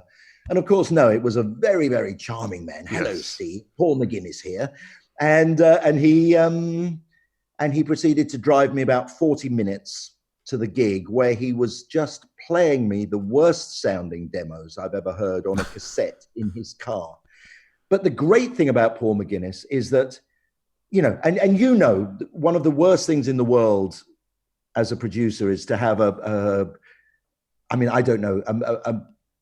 certainly a manager and an A&R man who are there on the first day, or really who, you know, the great thing about the two best managers I've worked with, really, the two biggest, Dave Matthews manager, Corin Capshaw, and Paul McGuinness, they never once, ever gave any opinion about their artist's art. Right. It's like, okay, this is your art. You know, my job is to sell it when you're happy with your art. If I didn't like your art, I wouldn't be managing you. So, and I know there are managers who take a lot more involvement, but for me, I've never, you know, I when there's a manager in the studio and you're working, it's not something that I'm really that happy with, because it's there. I mean, I love people in the studio when I'm working, by the way. It's never a problem. My door is always open. But mainly with friends and, you know, managers, I don't know. But it is great when they fall into the category of people who love it and don't want to change it, because that's their job. That's, as I say, there's the Corin Capshaws and the Paul McGuinnesses certainly were of that ilk. And Paul McGuinness has always been my champion. I have to say, he's. Have you read Chris Franz's book yet? No, I haven't. I'm just I just bought it today. I'm just starting, but Paul McGuinness sent me a little bit from it that was that because he's obviously reading it at the moment, and there's a bit where Chris is sort of moaning to Paul McGuinness about Brian Eno, and Chris says to Paul McGuinness, "What? I'm not sure about Brian. All his ideas, I don't like how it's sounding." And then, what do you do with him? And Paul McGuinness says, "We call Steve Lillywhite." Because my job with you, I've had various different jobs with you two. You know, and early on for the first three albums, I was pretty much the sole producer. And it was, I was the experienced one. So I was the guy who thought, okay, those drums have to be out in the hallway. And, you know, they'd never been in, you know, in recording studios. They hardly had ever been in a record store. You know, I mean, hadn't listened to many records. They only had, like, you know, maybe Television's first album and Iggy Pop out. That was not many albums. Right. Had got over to Ireland. So in those days, you know, the innocence of artists aren't innocent so much anymore. But that's a whole other concept, you know, story about, you know, so we, So yeah, I went and did their first album that went pretty well, and actually in those days I had this. I'm glad it didn't work out, but I had this idea that because I could work with lots of different bands, a producer, they should be able to work with lots of different producers. So for the second U2 album, I said, no, and they went, really? We really enjoyed it. I was like, okay, I'll make an exception. I'll do a second album. But really, I mean, I was always saying, well, why? I can work with lots of different bands. You should work with different producers. There's enough great music for all of us. Little did I know, 40 years later, Andrew Scheps, I'm telling you. But so anyway, second U2 album called October didn't do so well. You know, it's well documented that Bono had lost his lyrics, but I don't know if they would ever have been the lyrics, but they didn't really have much. And they were playing catch up. You know, we all know the story. You've got your lifetime, you've got a long time to do your first album. Yep. You've got six weeks to write your second album. So second album didn't do so well. and it was then I said, look, you should go and work with some other people. And they said, yes, Steve, you're right. They went and did some recording with Sandy Pearlman and a couple of other people, I think. And it got to a point where I got a phone call saying, Steve, what are you doing in September? I go, nothing. And they said, do you want to come and do our next album? And I thought, I want to get a hit with this band. Right. I knew that it was there. I knew that they had it. It's just, it needed to be done, you know? And I said, okay. So it was, so the War album was the third album that you know, had Sunday, Bloody Sunday and New Year's Day. And it was after that album, I said, okay, now I've done what's needed. Right. So that was my first job with U2 was the producer and very much molder of their sound, you know. I mean, between me and Edge, really. I mean, Edge was always, you know, it's like, you know, people say, how do you get that guitar sound with, you know, with Big Country or with, you know, or with U2 or anything like that? It's like, well, the guitarist gets the sound, we just record it and we balance it within the thing. But there's other things that you do definitely mold. You know, you mold the reverbs on the voices and the psychedelicness of the mix and you know, everything like that, and the distancing of the drum sound and all that, you know. And so I was very much in charge of the first three albums. And then they did The Unforgettable Fire with Brian Eno and Danny. Yeah. And who are a great team because, you know, and then they had the hit with Pride in the Name of Love that was great. Yeah. And I'd sort of lost contact with them. And then there was a big, like probably a year quiet. What are U2 doing? No one really knew until I got a phone call just before Christmas saying, Steve, what are you doing in January? I went, well, nothing. You know, because that's one thing that I've always in my career, I've never booked myself up album back to back to back to back, because you never know what might come up. Right. Because, you know, a lot of you know, I'm talking back in the day when bands had budgets and, you know, and the A&R man goes, who's on your list of producers? And they'd have 6 guys' names. Now, of those 6, 2 of them don't want to do it.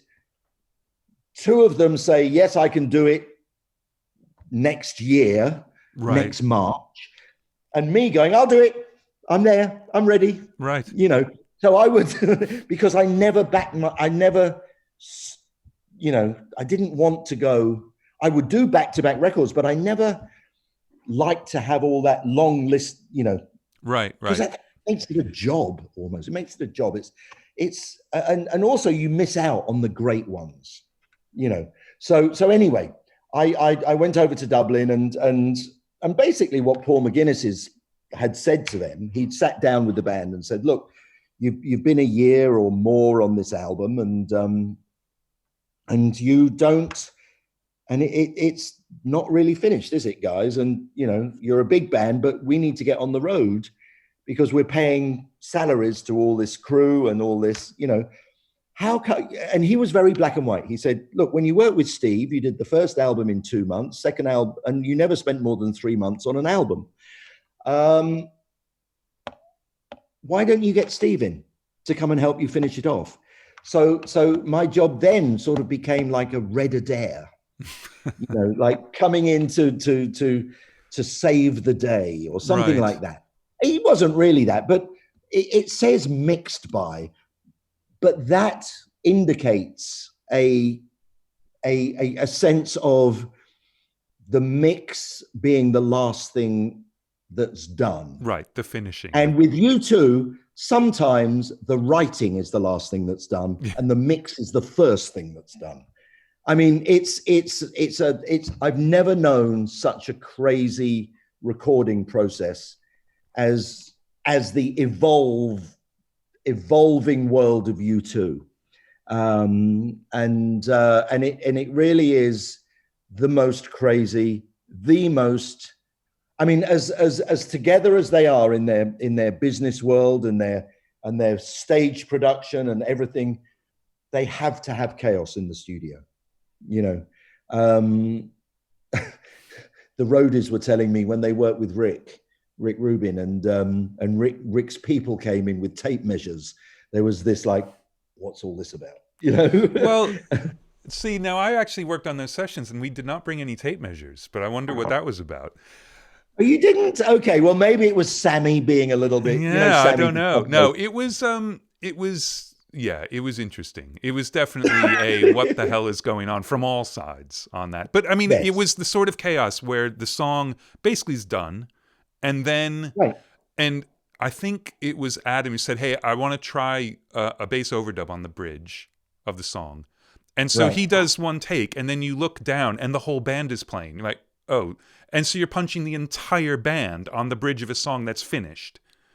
Yeah. And then somehow that's all got to work. And that was like, it's that 15 hours a day. And then they go home and then you figure out what you've got. Now imagine when the song's not finished. Yeah. And they're still doing that. I mean, it's just, it's wonderful. And it's, you know, when I look back on those albums with U2, it's a bit like, you know, when people talk about the war, you know, like soldiers say, best years of my life was, of course they weren't. But you look through rose-colored glasses because they were so horrendous. You sort of, because you got through them, right? And maybe we won the war. We look at it, but at the time, we didn't know we'd won the war. You know, certainly on some albums, we did win the war. You know, the luck's run out a little bit with them, but the luck will run out with everybody. So when you came in on the later records, and you saw, I mean, because obviously there's a gigantic amount of chaos because they've had a year and a half to create the chaos and it's not done. Did you ever get the sense of, thank God I missed that year and a half and what a great position to come in with all this raw material and do that? Or did you kind of miss the fact that we would get to create it along the way? Well, no. I look, during that year and a half of craziness, it would, especially in the later years, it would become private jets and let's go to Morocco. And, you know, I mean, it was Elvis at its most pompous in a way, you know what I mean? And I don't mean that badly. It was just the sense of the ridiculous. And that's Irish for you. The Irish had this wonderful sense of the ridiculous and I love them for it. So I missed the, 2 weeks on Edge's yacht doing overdubs. Right. Nothing was used, but 2 weeks on a yacht, not fucking bad. Right. So I did miss all that. But the reason they asked me always to come back is that, that thing that if Bill Gates went back to his high school reunion, the guy who is now a dustman, but during high school, he was the Jack the Lad, everyone would revert. Bill Gates would revert to the little nerdy guy. Yeah. Because when you're, and that's what it was like when you two see me in a recording studio. It's like, oh my God, Steve's here. We better start working now. I love that Brian and Danny aren't the grown-ups, but you are. Well, yes, exactly. And it's not that Brian and Danny aren't the grown-ups, but Brian's job is to destroy you two. I love this description that you give of him, what he did. So please elucidate. Well, no. Brian's, and that's why he's employed, is, because U2 is guitar, bass, and drums. Two of those elements, Danny hates. Guitar and drums. Brian. He hates guitar. He hates drums. Especially he hates drums, but he hates guitar. Now, so what Danny will do is he'll take the song away, and sometimes with a band member, sometimes not, and just sit in a room, not for very long, because Danny's but Brian is so intelligent that he just, he can't spend too long on something. He's just, he loses interest. But when he's concentrating and doing it, it's genius. But he'll take the drums off and replace it with something. And, And then he'll present, and what he's presenting is not a record. Doesn't sound anything like a record. It's like, but there may be a little spark in there that lets us open a door to a new reality that is not just guitar, bass, and drums. Right. You know, so that is Brian's job. And Danny's job at the beginning was engineer, you know, but of course, he is just like but he's the most earthy guitar player. You know, I mean, he's just, you know, he's an amazing guy, but again, you know, never sort of, I think what I'm okay at is I'm a mixture between the art and the commerce. I absolutely do not believe that music should be a subsidized, nationalized thing, but you know, but I also believe in art, you know, but I understand that the public, you know, aren't wrong. So I try and I have my own version of what's commercial, you know, and what is within the limits of, do you know what I mean?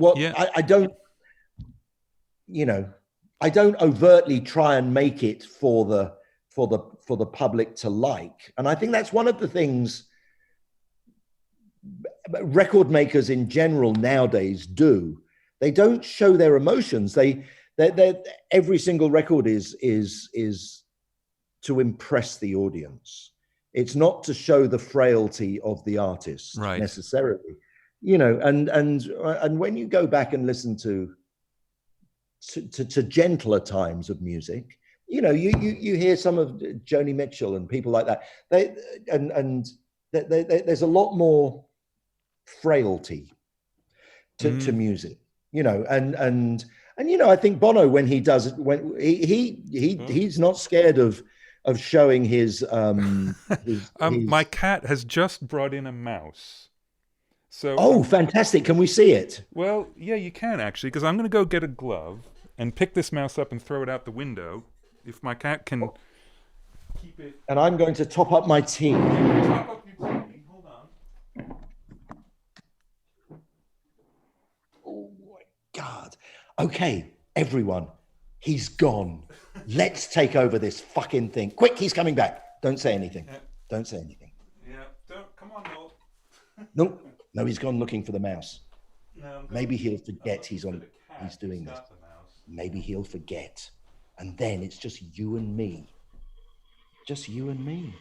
And we can talk about Machead and all those things like that. So maybe I could play it the mouse. Oh no, he's got the mouse. Yeah. There's the mouse.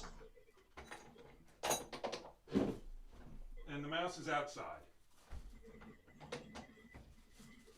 I was waiting for this to happen during one of these because the cats are always in and out. Okay, he's coming back now. Yeah, I'm back. Sorry. Oh, that's always exciting. A mouse. Yeah, and now the cat is really confused. Mole's looking for his plaything that he thought we were going to share. Oh, sorry. So yes, you must live in the country then. Yes, yes. You must live in the country, Mr. Scheps. And as many as these cats will kill, there's still plenty. There's still plenty. Yes, so. Yes. So, yes, yeah. Are you sure it wasn't a rat? No, it was definitely a mouse. Yes, it sounds better, doesn't it? Yeah. Especially when I tell the wife later. Yeah. So, well, it was country mouse, not town mouse. No, definitely country mouse. So, my poor cat, very confused now. Doesn't know where it is. Dear. So, all right.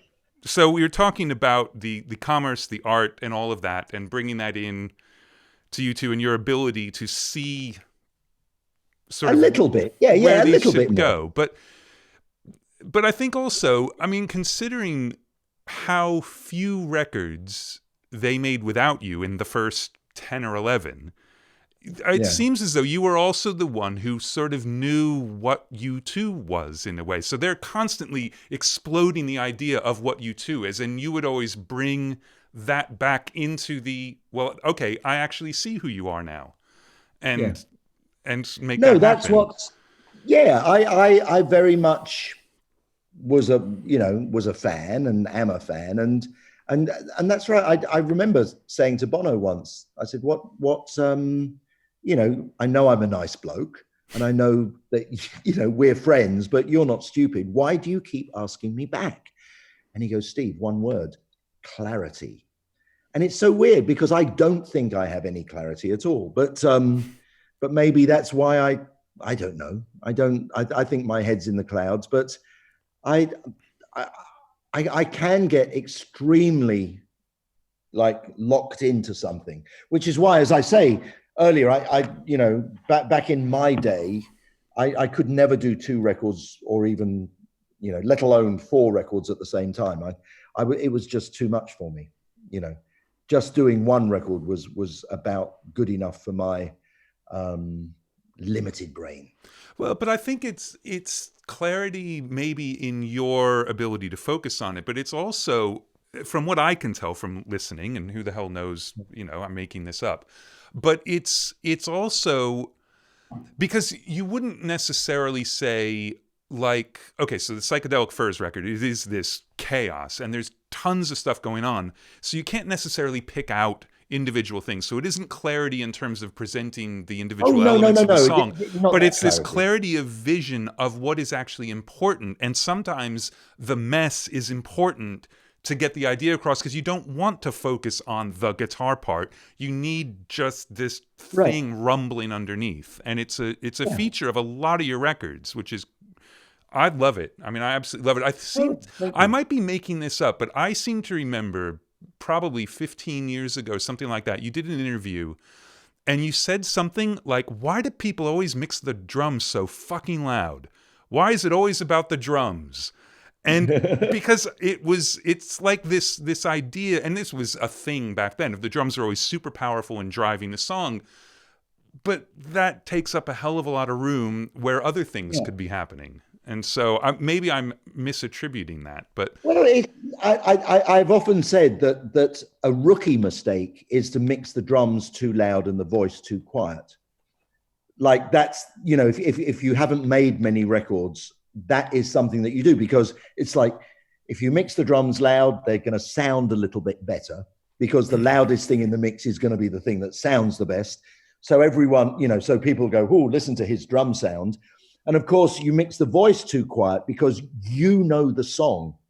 Right. So, and of course, if you know the song, you'll. But then again, there are really no rules.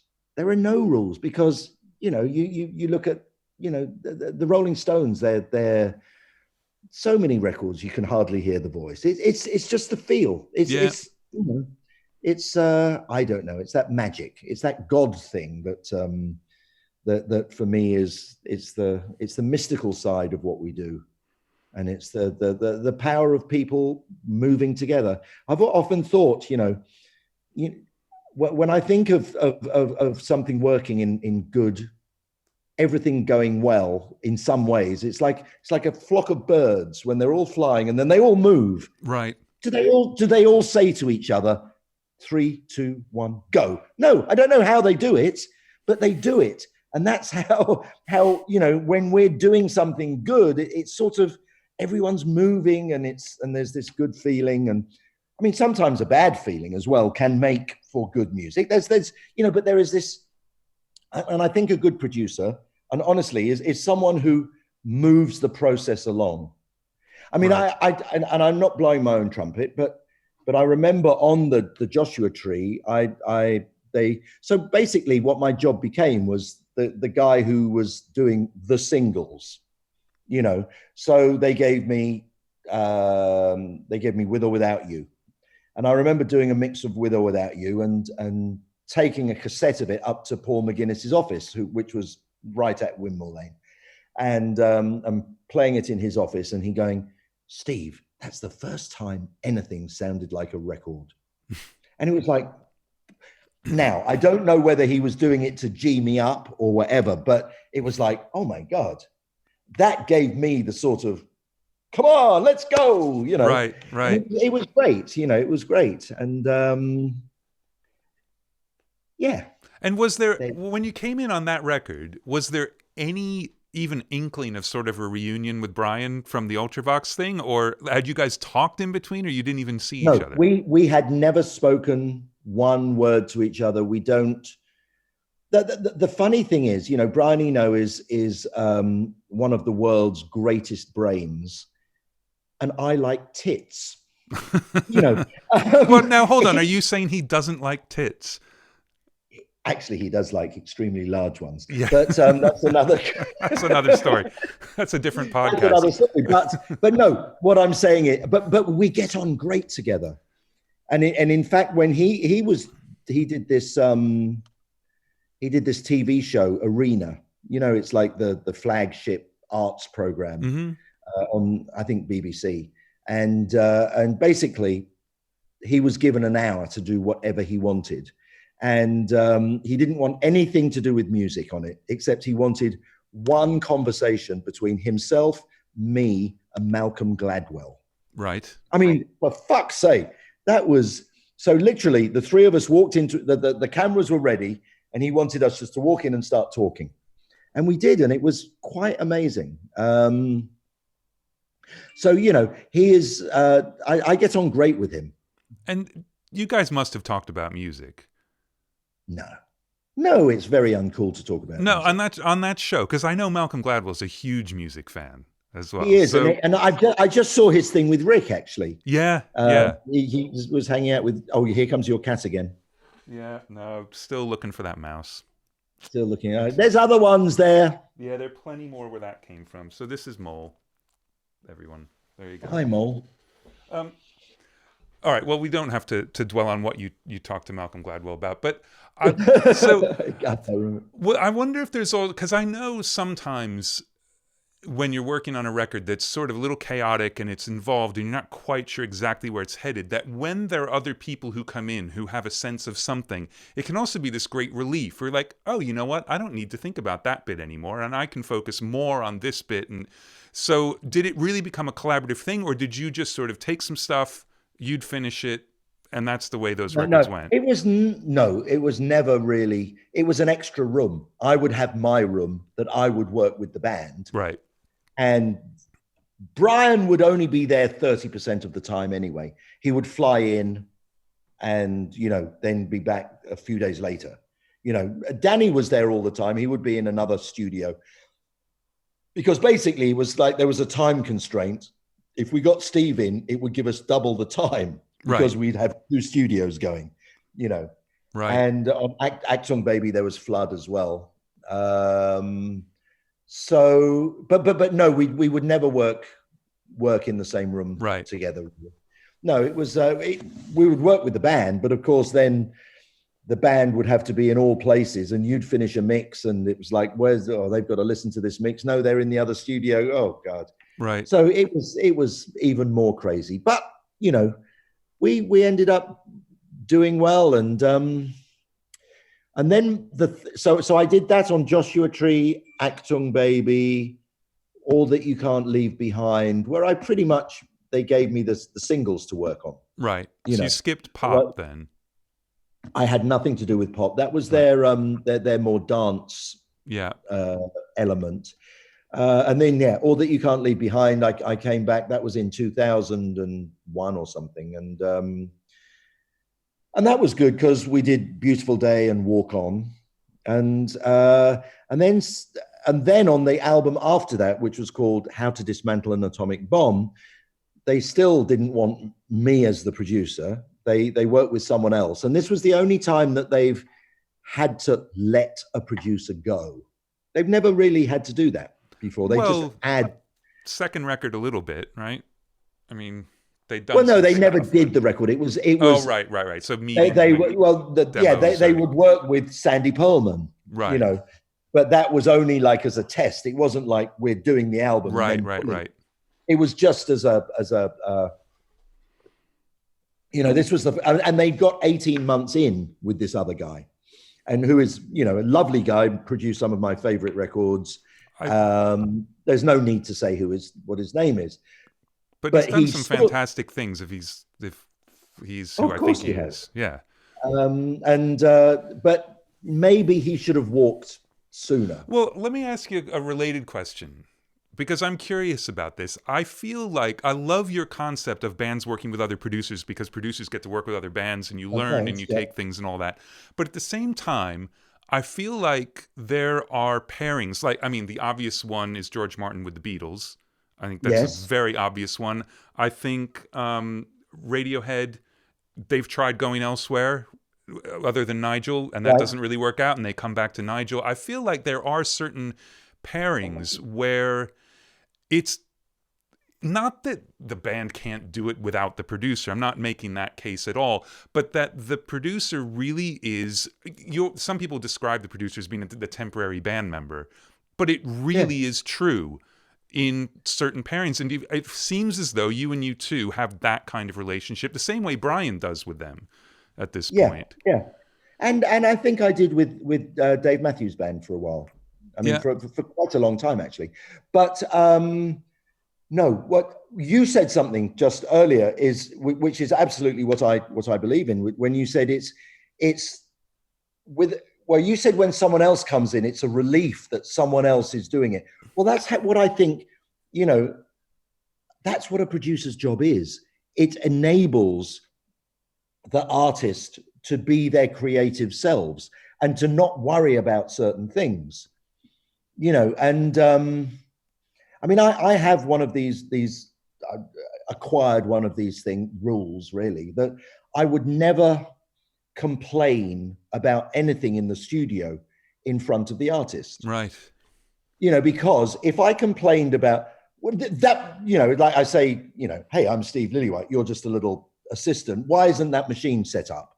You're half a dB out on your azimuth, something like that. If I said that to the assistant in front of the band, my theory is the band looking, going, Steve's pissed off. Oh my God, why is Steve pissed off? And their whole thought is, why am I pissed off? Something's not going well. There is a problem with the album, Right. I have to instill to them the confidence going forward. So if there's ever any problem, I don't want them thinking that's not their world. Afterwards, band's gone home, I'll sit down, I'll say, look, we need to get this sorted out, blah, blah, blah. A lot of producers, I presume, of what I've heard from other people, they get off on being the little Hitler. There's some odd situations where you hear about a producer who's incredibly nice to the band, well, in the exact same sentence, yelling at the assistant. And it's an odd, I don't get that. For me, I think it's just not productive if you want to get the best out of the band. Yeah. But and I'm not, again, blowing my own trumpet, but this is how I see producing is when I would say, and I'm talking about bands, and there are no bands worthwhile anymore. So I'm sort of almost like a history lesson. But I would go in and meet, I would meet a band and I would really get a sense. Well, there's two sorts of producers, I've always said. There's the guy who looks at the band and looks where the brains is, the Andy Partridge, or the Bono or someone like that, and immediately go to them and make sure that they really get in with that person. Right. I look at a band and I just look at the weak point, because you're only as strong as your weak link. So I see, like, Adam Clayton, for instance, not really a musician's musician, certainly back in those days. So I would go and befriend him and and build him up, because, Bono is, and I would look at and I would build up the weak guy, only because it would make it a little bit more even. So can I ask specifically with Adam, because there's a great thing on those U2 records of bass overdubs and the idea that there isn't just a bass part.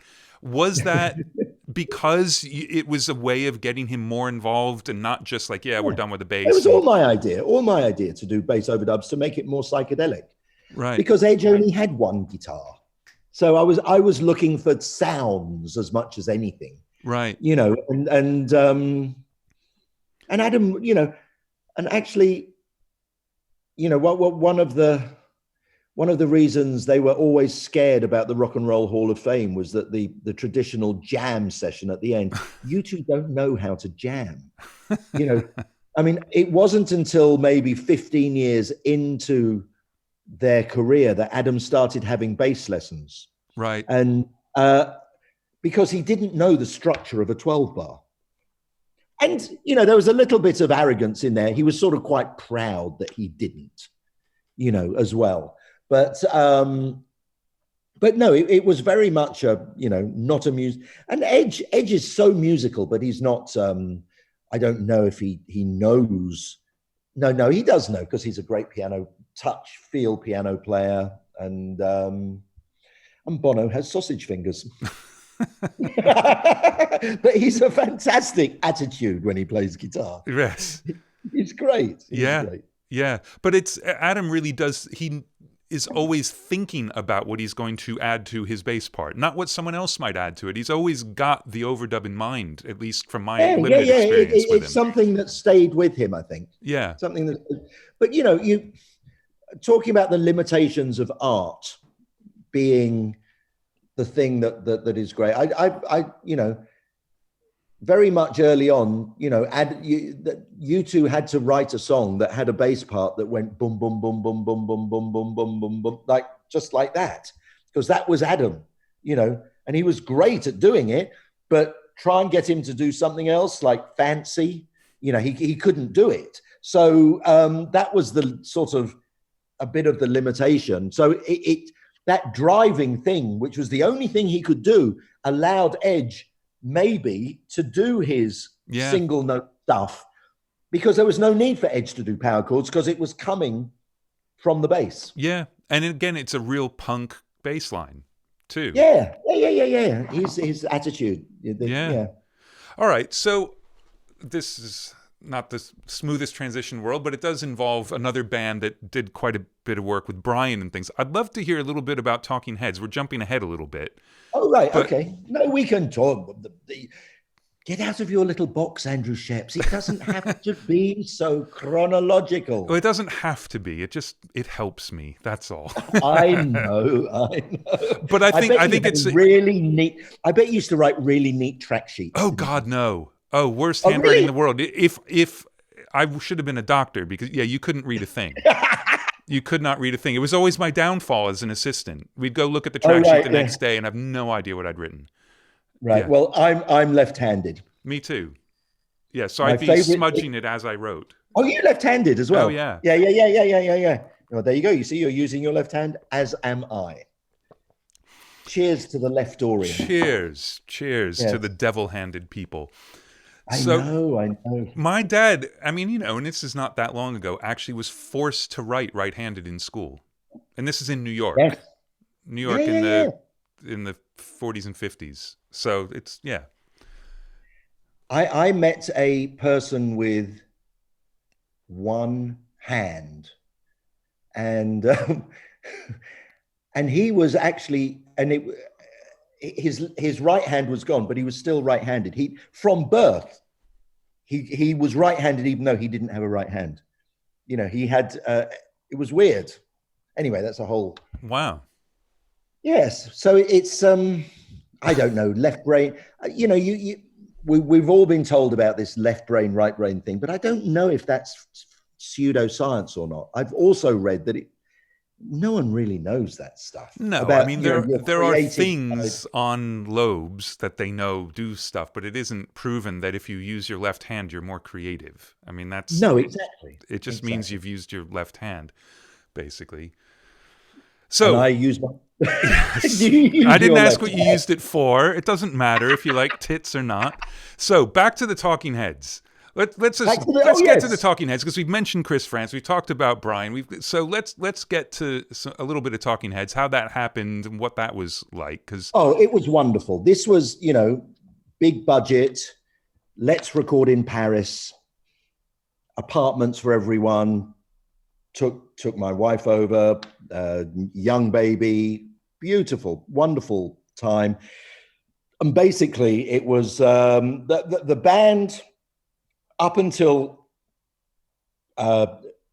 Naked, it had become more and more David's band. Yeah. He had more and more come to the band with songs finished. And what the band wanted was to go back to a little bit more of how they had earlier worked, which was, even though David did get all the publishing, which you can read about in the yes, that's the big takeaway from that book. book. That's the big thing. Yeah. But they wanted to share, they wanted to jam, and so basically the band went into a loft. They spent some time jamming, and they had these little marks on the tape for the jams of about, just very, very rough sketches, but not even put into any form. So we would come into the studio 10 o'clock in the morning. It was very much, it was 10 till 8. 10 o'clock in the morning, and we would start, we'd listen to day one, song one. No name or anything, it was just song number one. And they'd go, okay, well, we'll start with, that's a good riff. We'll do that. We'll do 32 bars of that. Then we'll go into the B section. And, it was literally, let's do it like that, with no melody, no lyrics, no nothing. Which is quite a bit like Remain in Light got put together. Yeah, exactly, I think. Right? Yeah. Just those sections. So we would do that, and the band would go in with all these various guest musicians to, because they recorded in Paris, they wanted to use a lot of the Africans who were from, but of course they all spoke French. So there was a little bit of communications, which is a great story that I have told many times before. I might tell you this story. I think it's probably in Chris's book. I haven't got to that far yet, but yeah, every day was a individual song, and after 10 days we had 10 songs, numbered 1 to 10, and then on day 11, what I did was I would get a rough mix in the headphones, and to make it sound really good. And then David would be away, and then David would come in, put the headphones on, and then straight into record.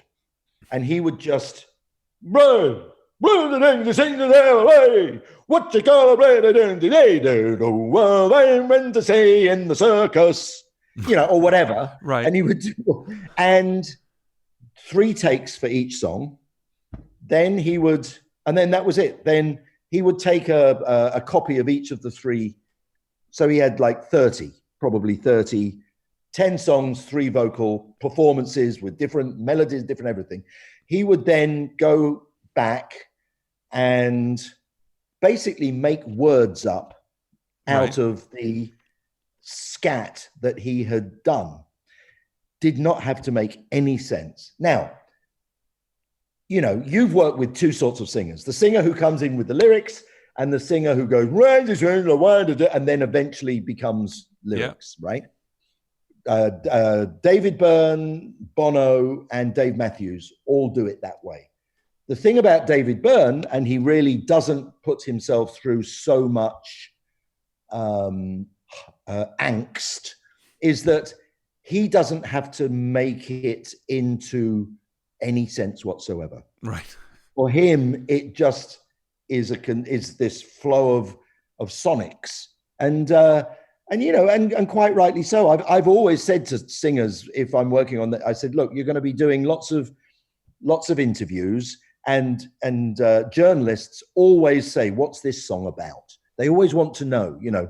Your job is never to explain what a song is about, because it can be about anything to anyone. Right. So, they'll try and trap you into asking you what that, don't fall into that trap. Just say, well, what do you think it's about? It's about lots of different things. Songwriters should never give away what a song is about, and so for David, it didn't matter. For Bono, he has to be able to tell you exactly what that song's about.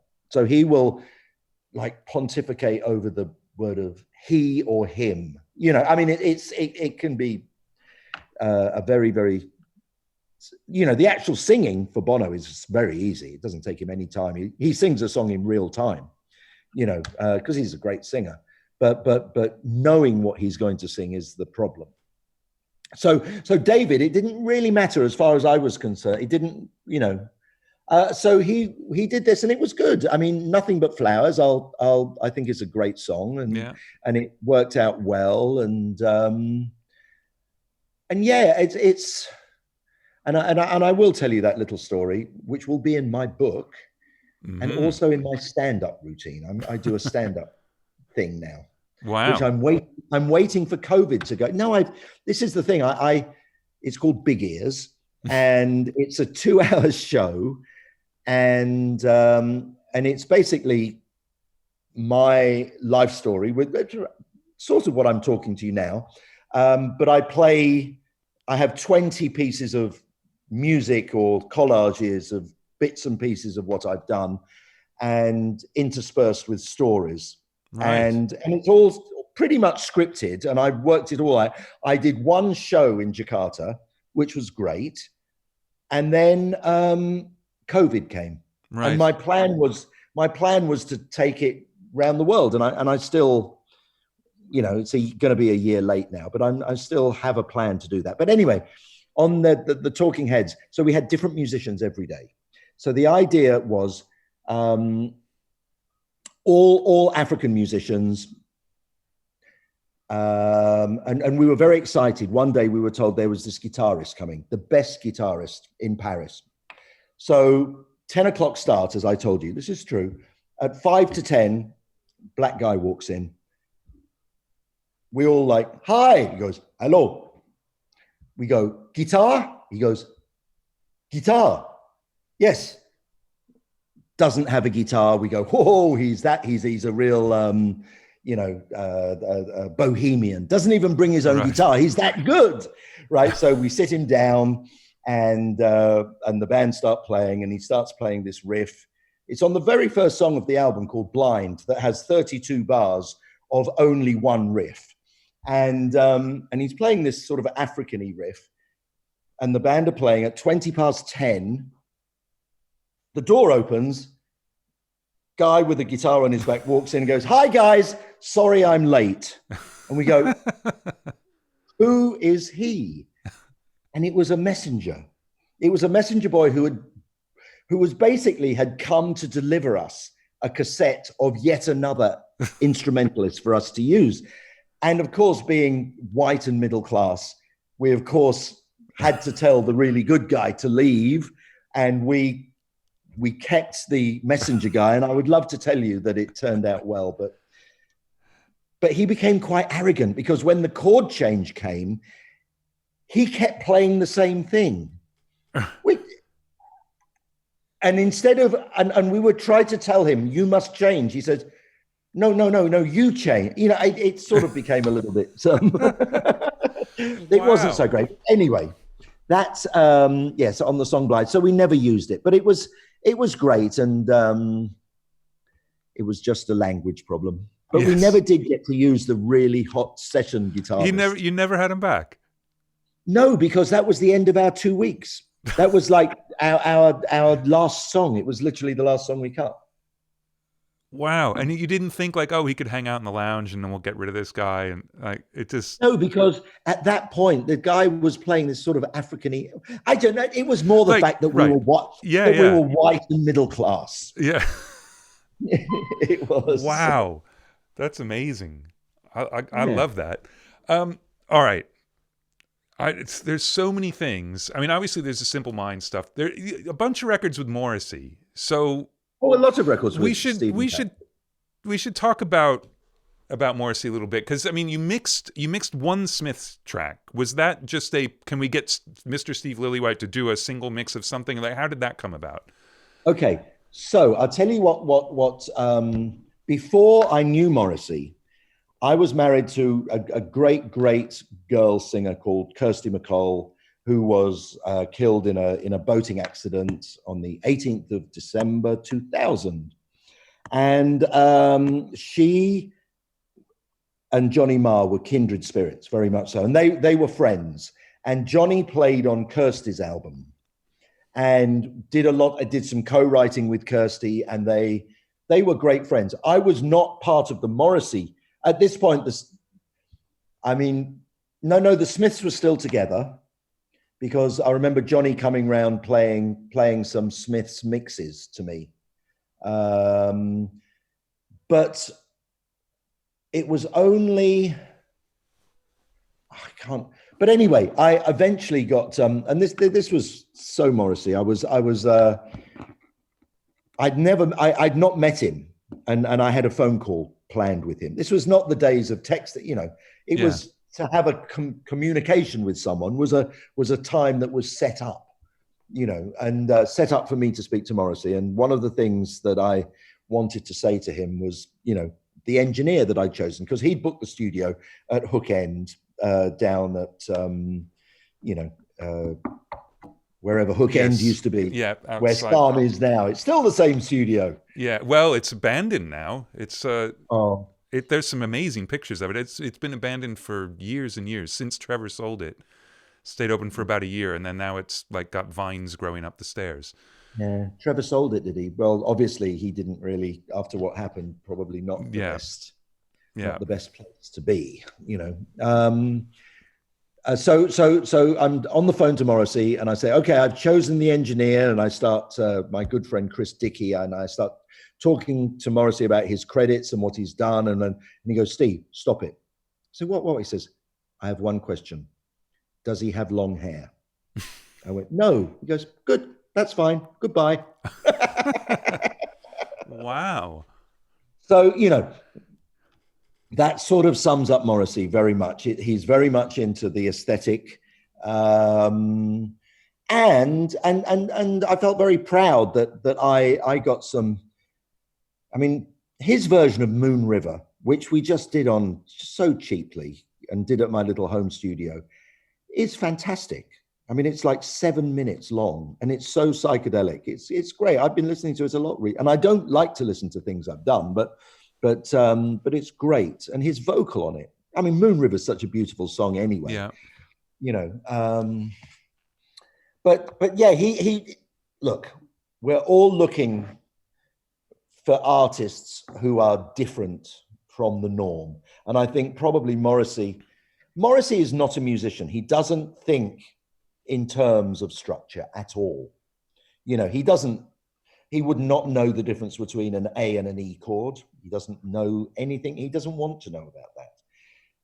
When he writes a song, he writes it just, he conceptualizes it as one thing. I mean, and I think he's brilliant.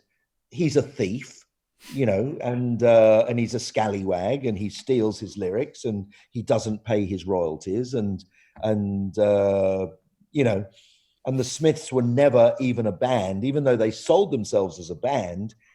The bass player and drummer never got royalties. And I'm not talking songwriting, I'm talking about record royalties. Right. Just musicians for hire. And that's, okay, musicians for hire if you don't sell yourself as a band. But if you sell yourself as a band, people should get their rightful share, But yeah, so Morrissey was, what? It's, hang on, how long? 1:30, 2:30, 3:30. So let me do half the length of Bill. And if you want to do any more, if you want to do a part, do you want to just, because we can you can finish up Morrissey and we can say, we'll draw a line there. And that's about half my notes. So we could come back for a part 2 in a few weeks if you want. But ask the public. There's Mark Abrams there. Ask Mark Abrams. Well, but we don't want to keep out. But here's the thing. A lot of times you do the thing and you say, yeah, I'm going to come back for part 2. And then part 2 never happens. And it's a real bummer. Like, I've got Tony Maserati coming back for part 2 next week because we couldn't get through everything. And I want to make sure, not that I'm going to keep you up if we're not going to do it, but like if... No, because there's a lot more the world needs to know, Andrew. And I'm here to tell it. I couldn't give a shit about the world. There's a lot more I need to know. Why do you think I'm doing these things? No, seriously. So No, there's even more in I'm sure there's some questions about the things we've done that you haven't even said yet. Yeah, and it's fine. And but so why don't we do this? Let's finish up Morrissey. We can do some questions. And then we'll do some questions. And then let's say in about a month or so, we'll do a whenever part you 2. want. Look, this is a very painless birthday. Well, look, do you want to set a date right now? Because I got, what do I got? I got Tony next week. Then we've got Susan Rogers, which should be quite interesting. Oh, fantastic. Yeah, fantastic. And I believe after that, you can kind of pick a Monday. So we'll talk. You can pick a Monday. Yeah. All right. I like waking up. It gets me excited. A bit like mixing the first Psychedelic Furs album. Yeah, but the last thing I need to do is make you jet lagged in your own time zone by keeping you up all night. So, yeah. It's okay. This is the music business, Andrew Scheps. So, well, you're getting tired, though. Yeah, I almost forgot your name. Okay, Morrissey. Some more Morrissey. The only time I've ever recorded a real chainsaw in the studio. Have you, Andrew Scheps, ever recorded a chainsaw in the studio? No, I have not. You've made some heavy metal records. And I am ashamed. I am ashamed because you have recorded a chainsaw. Sylvia Massey has recorded potatoes and pickles. I have not. No, I am not adventurous in the same way. Okay, well, apparently. The chainsaw, it smells. It fucking stinks the studio. I use a chainsaw, yes. You use it because you live in the country. I do, and I fell trees occasionally. You fell trees and you have mice just randomly running around your house. But not for long. Not for long, because Mole is very good at catching. Yes. So, yeah. Okay, so chainsaw. Yes, a chainsaw on Morrissey. I think I did 3 albums with him. The first album was definitely the best. It's called Vauxhall and I. Yeah. And a very surreal thing happened here and just to finish off with Morrissey, it's funny, you know, I live in Jakarta in Indonesia, which is a long, long way from England in the early 90s or whenever we made that record. But I think it was the 30th anniversary of that Morrissey album. And I got contacted by a little group of Morrissey fans here who said, Steve, can you come and talk to us? It's the 30th anniversary. We love that album so much. And it was in a little cafe on the outskirts of Jakarta. I took a taxi out there. There was about 30 people there. They all had Morrissey tattoos. And it was one of the most humbling, because these people knew every lyric to every song. And we ended up this little Q&A between me and them playing one of the songs and everyone in the audience singing along to it. And it was one of the most joyful things. I'm going, wow, you know, just these little pockets of... It's amazing. And it's really why you make records.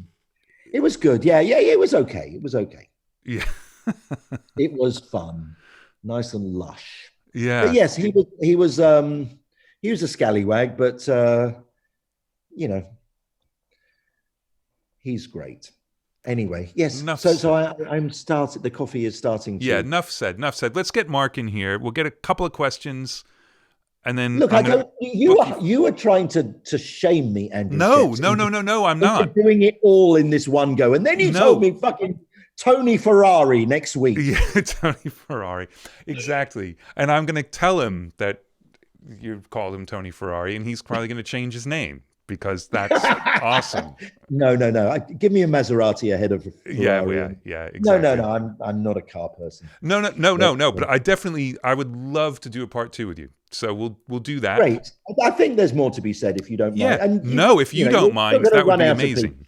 No, it's more that I feel like whenever you want. When you run out of people, I'll be part 2. Well, you're going to be before I run out of people.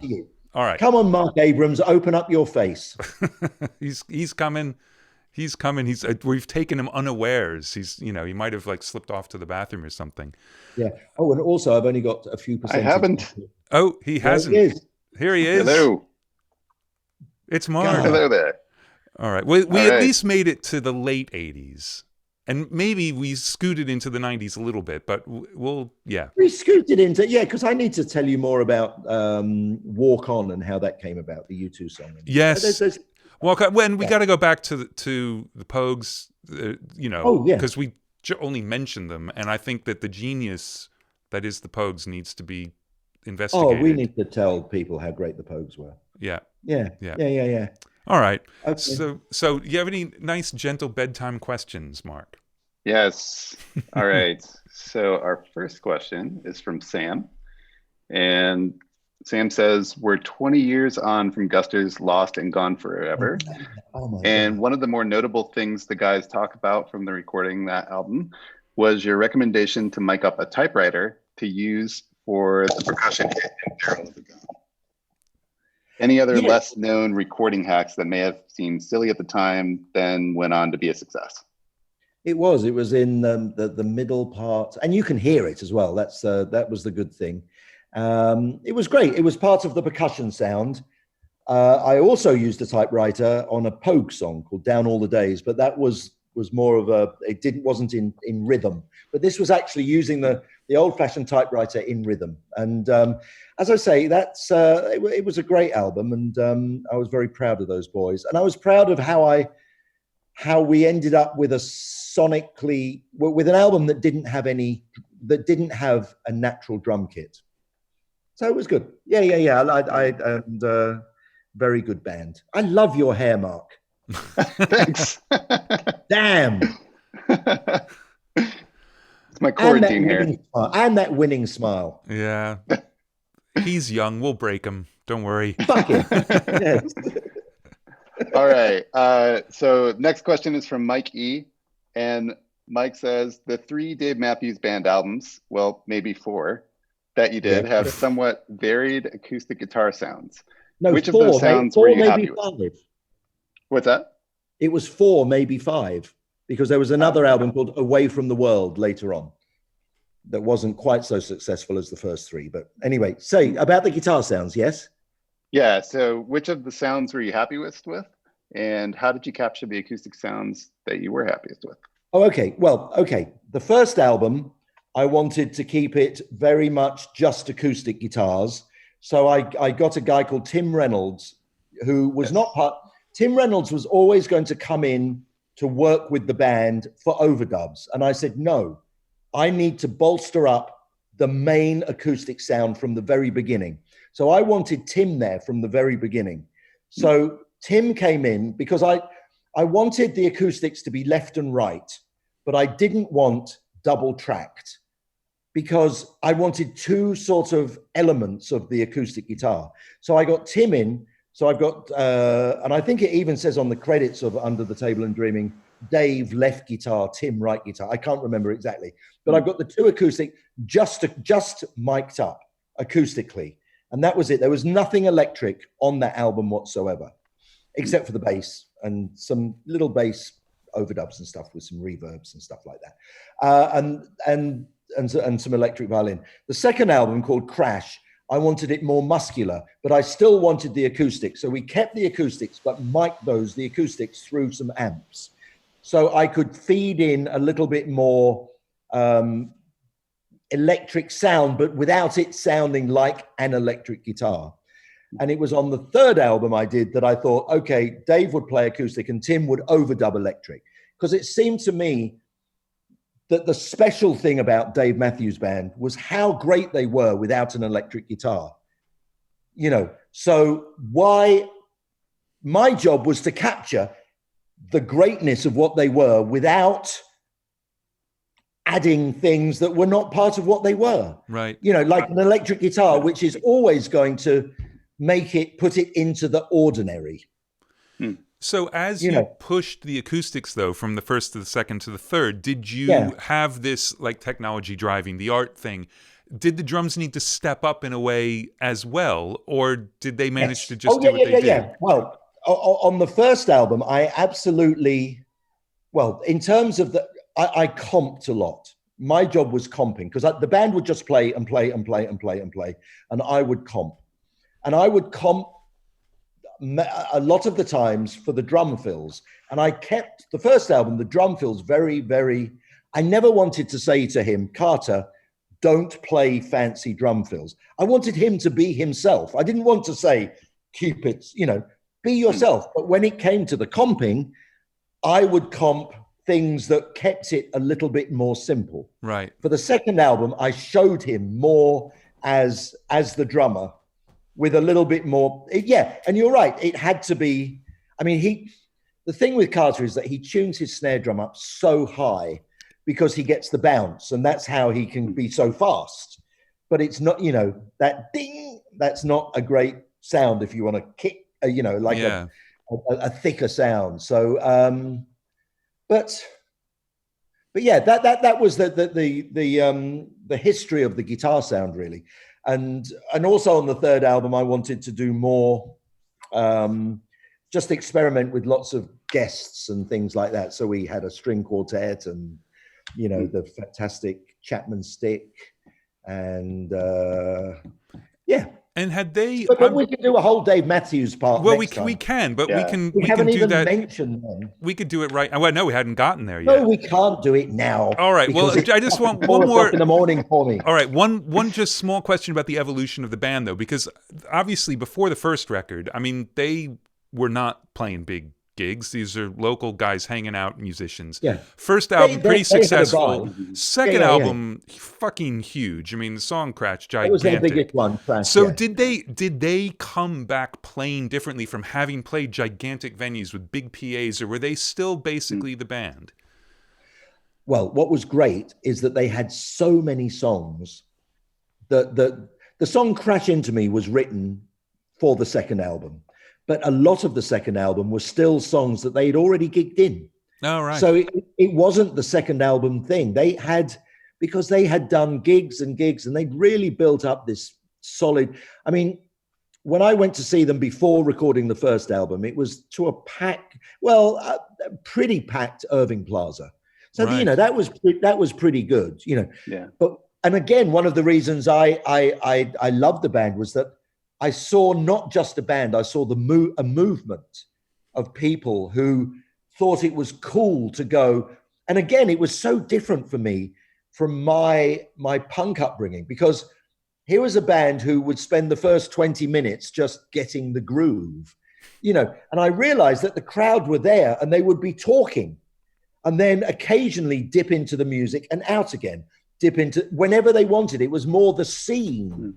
And I saw this scene, and I was very lucky to work with that. They were probably the biggest band for college kids for a good 5 years, and I got them at a really great time, and it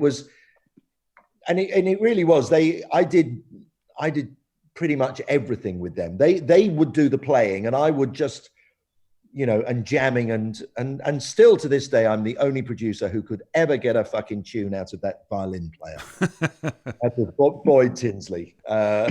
So I'd never actually thought about it this way, but I think it shows you what a gigantic hole in the universe the Grateful Dead left when they stopped doing what they were doing. That Dave Matthews, Fish, the gigantic number of jam bands. And unless I'm just making up history, it wasn't until the Grateful Dead stopped that there was this gigantic phalanx of bands all doing that kind of thing. But all of them wrong. Filling up what... Okay, good. So no, you are wrong. And I'd like to... I'm trying to think of who else was around then. That they are not... Musically, nothing... Oh, no. I'm not saying musically at all, but I'm saying the sort of concert structure that can be like that. The people who will go see them 30 times in a row on one tour. No, and absolutely, Corin Capshaw, the manager of Dave Matthews Band, was a deadhead, and he just wanted to run the business of Dave Matthews Band in the same way as his favorite band. I mean, he saw success with the Grateful Dead along a certain path. As I say, the music, that's what Dave does. His job was to do the, so they played so many gigs, frat parties. They did everything before I even got to know them, Right. And there was this underground thing of this band. Yeah, so I knew I was on to a winner, and Hugh basically said, no, I don't think the drummer's too jazzy. I remember him telling me at the time, because at that time Hugh was pretty, was hot stuff, and he was up for the gig, and he said he didn't want to do them because but for me, I just saw a band who everyone loved, and I was like, and I loved, it took me, because before punk rock, I was sort of into horrible progressive rock as well, Well, I wanted to ask you that. That's my dirty little. I hate dirty little secret. No, who were your bands before punk? Oh, I terrible taste. I loved 10 Years After, but I loved all these very English. There was a band called Stackridge, and a band, you would probably like it, being the guy from the country, and a band called Comus. These crazy, and they were very psychedelic. It was psychedelic folk, actually, right? With acoustic guitars and bongos and yeah. Okay, next question, please. Yeah. Otherwise, you're going to get me till. Cool. All right. Do you want to make this the last one, since it's pretty late for you? Yeah, it's nearly 4:15 for me. Yeah. Last one. Let's do it. We'll wrap this up. Okay. So this is from Sam, and Sam says, "Hey Steve, would you say that you have a process for making records, and do you think you could articulate it, or is it just something that happens between you and the artist?" Well, as I said earlier, I tried not to ever have a process. I did have a certain drum sound that I would go to, and it worked for a lot of times. And then when I did this album with a guy called Marshall Crenshaw, in my head, I felt that I did it wrong. So it made me realize that if I do have a process, it's not good to have a process. I like to try, and one of my big things was always to see someone live.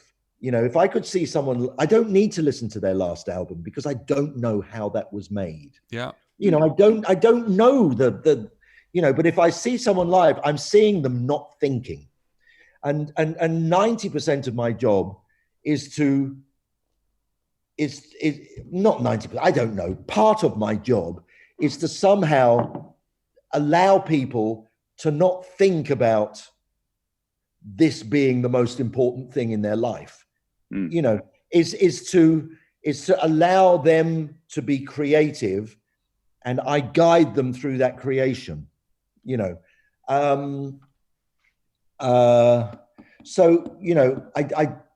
don't ever do my homework.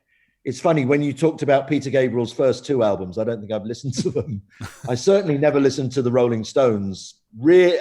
Other than my youth of listening to the Rolling Stone, I didn't do my homework. I have never done my homework, really, to be honest. And but seeing someone live is my homework, because when an artist is playing live, they're in a place that is fantastic. If it's a good gig, there's nothing better. And I know Bono, for instance. Bono is the most cack-handed. He's not very, he's the world's worst driver. Everyone knows that. And he's fumbles, and he's always, the moment Bono gets on stage, he becomes so graceful. It's like, and he just goes to a place. Drugs can take you to that place, but and sometimes artists will take drugs to get the high that they had when they were on stage. Very few artists I know now take drugs on stage. It's not, because they get the high from the audience. You don't need to do that. It's only, and that's what Keith Richards always said. He said his drug problem was always when he came off the road. Right. Because on the road, you have the adrenaline and everything's great, and you get it from the audience. It's when you're off the road that you want to have that high, because you're missing high. So that high that an artist has, I'm always trying to get them to a place where they can just be out of this world, and try and capture that. Right. That's brilliant. Because I've always said, I'd hate to have bands describe themselves to me, because first of all, everyone in the band thinks they're different. And I've said this before talking to other people, right. But I love this, and going to see them live is like the one true thing, because you can't argue with what you're seeing. Like, that is the band. That is the band. Whether that's going to make a record or not, I don't know, but it is brilliant. It's the only true version of the band is that. Yeah. Well, for me, that's where I get no, I don't just want to do a faithful reproduction of them live. And I don't. No. But for me, that's a starting point. Yeah. That's, and I know if it's great live, then I know what I can do on the record, Right. And on that, ladies and gentlemen, we're going to leave you there. This is Steve Lillywhite about to go to his bed at 4:16 a.m. Yes. on Tuesday morning. I will be back and I will take more questions. And thank you, Andrew Scheps. Well, it was a very nice. Yes, you've done your homework. You've said enough. You've said enough. Thank you very much, Steve Lillywhite. I'm going to mute our microphone and go to the thanks for watching screen. So thanks, everybody, and we'll let you know when part 2's coming.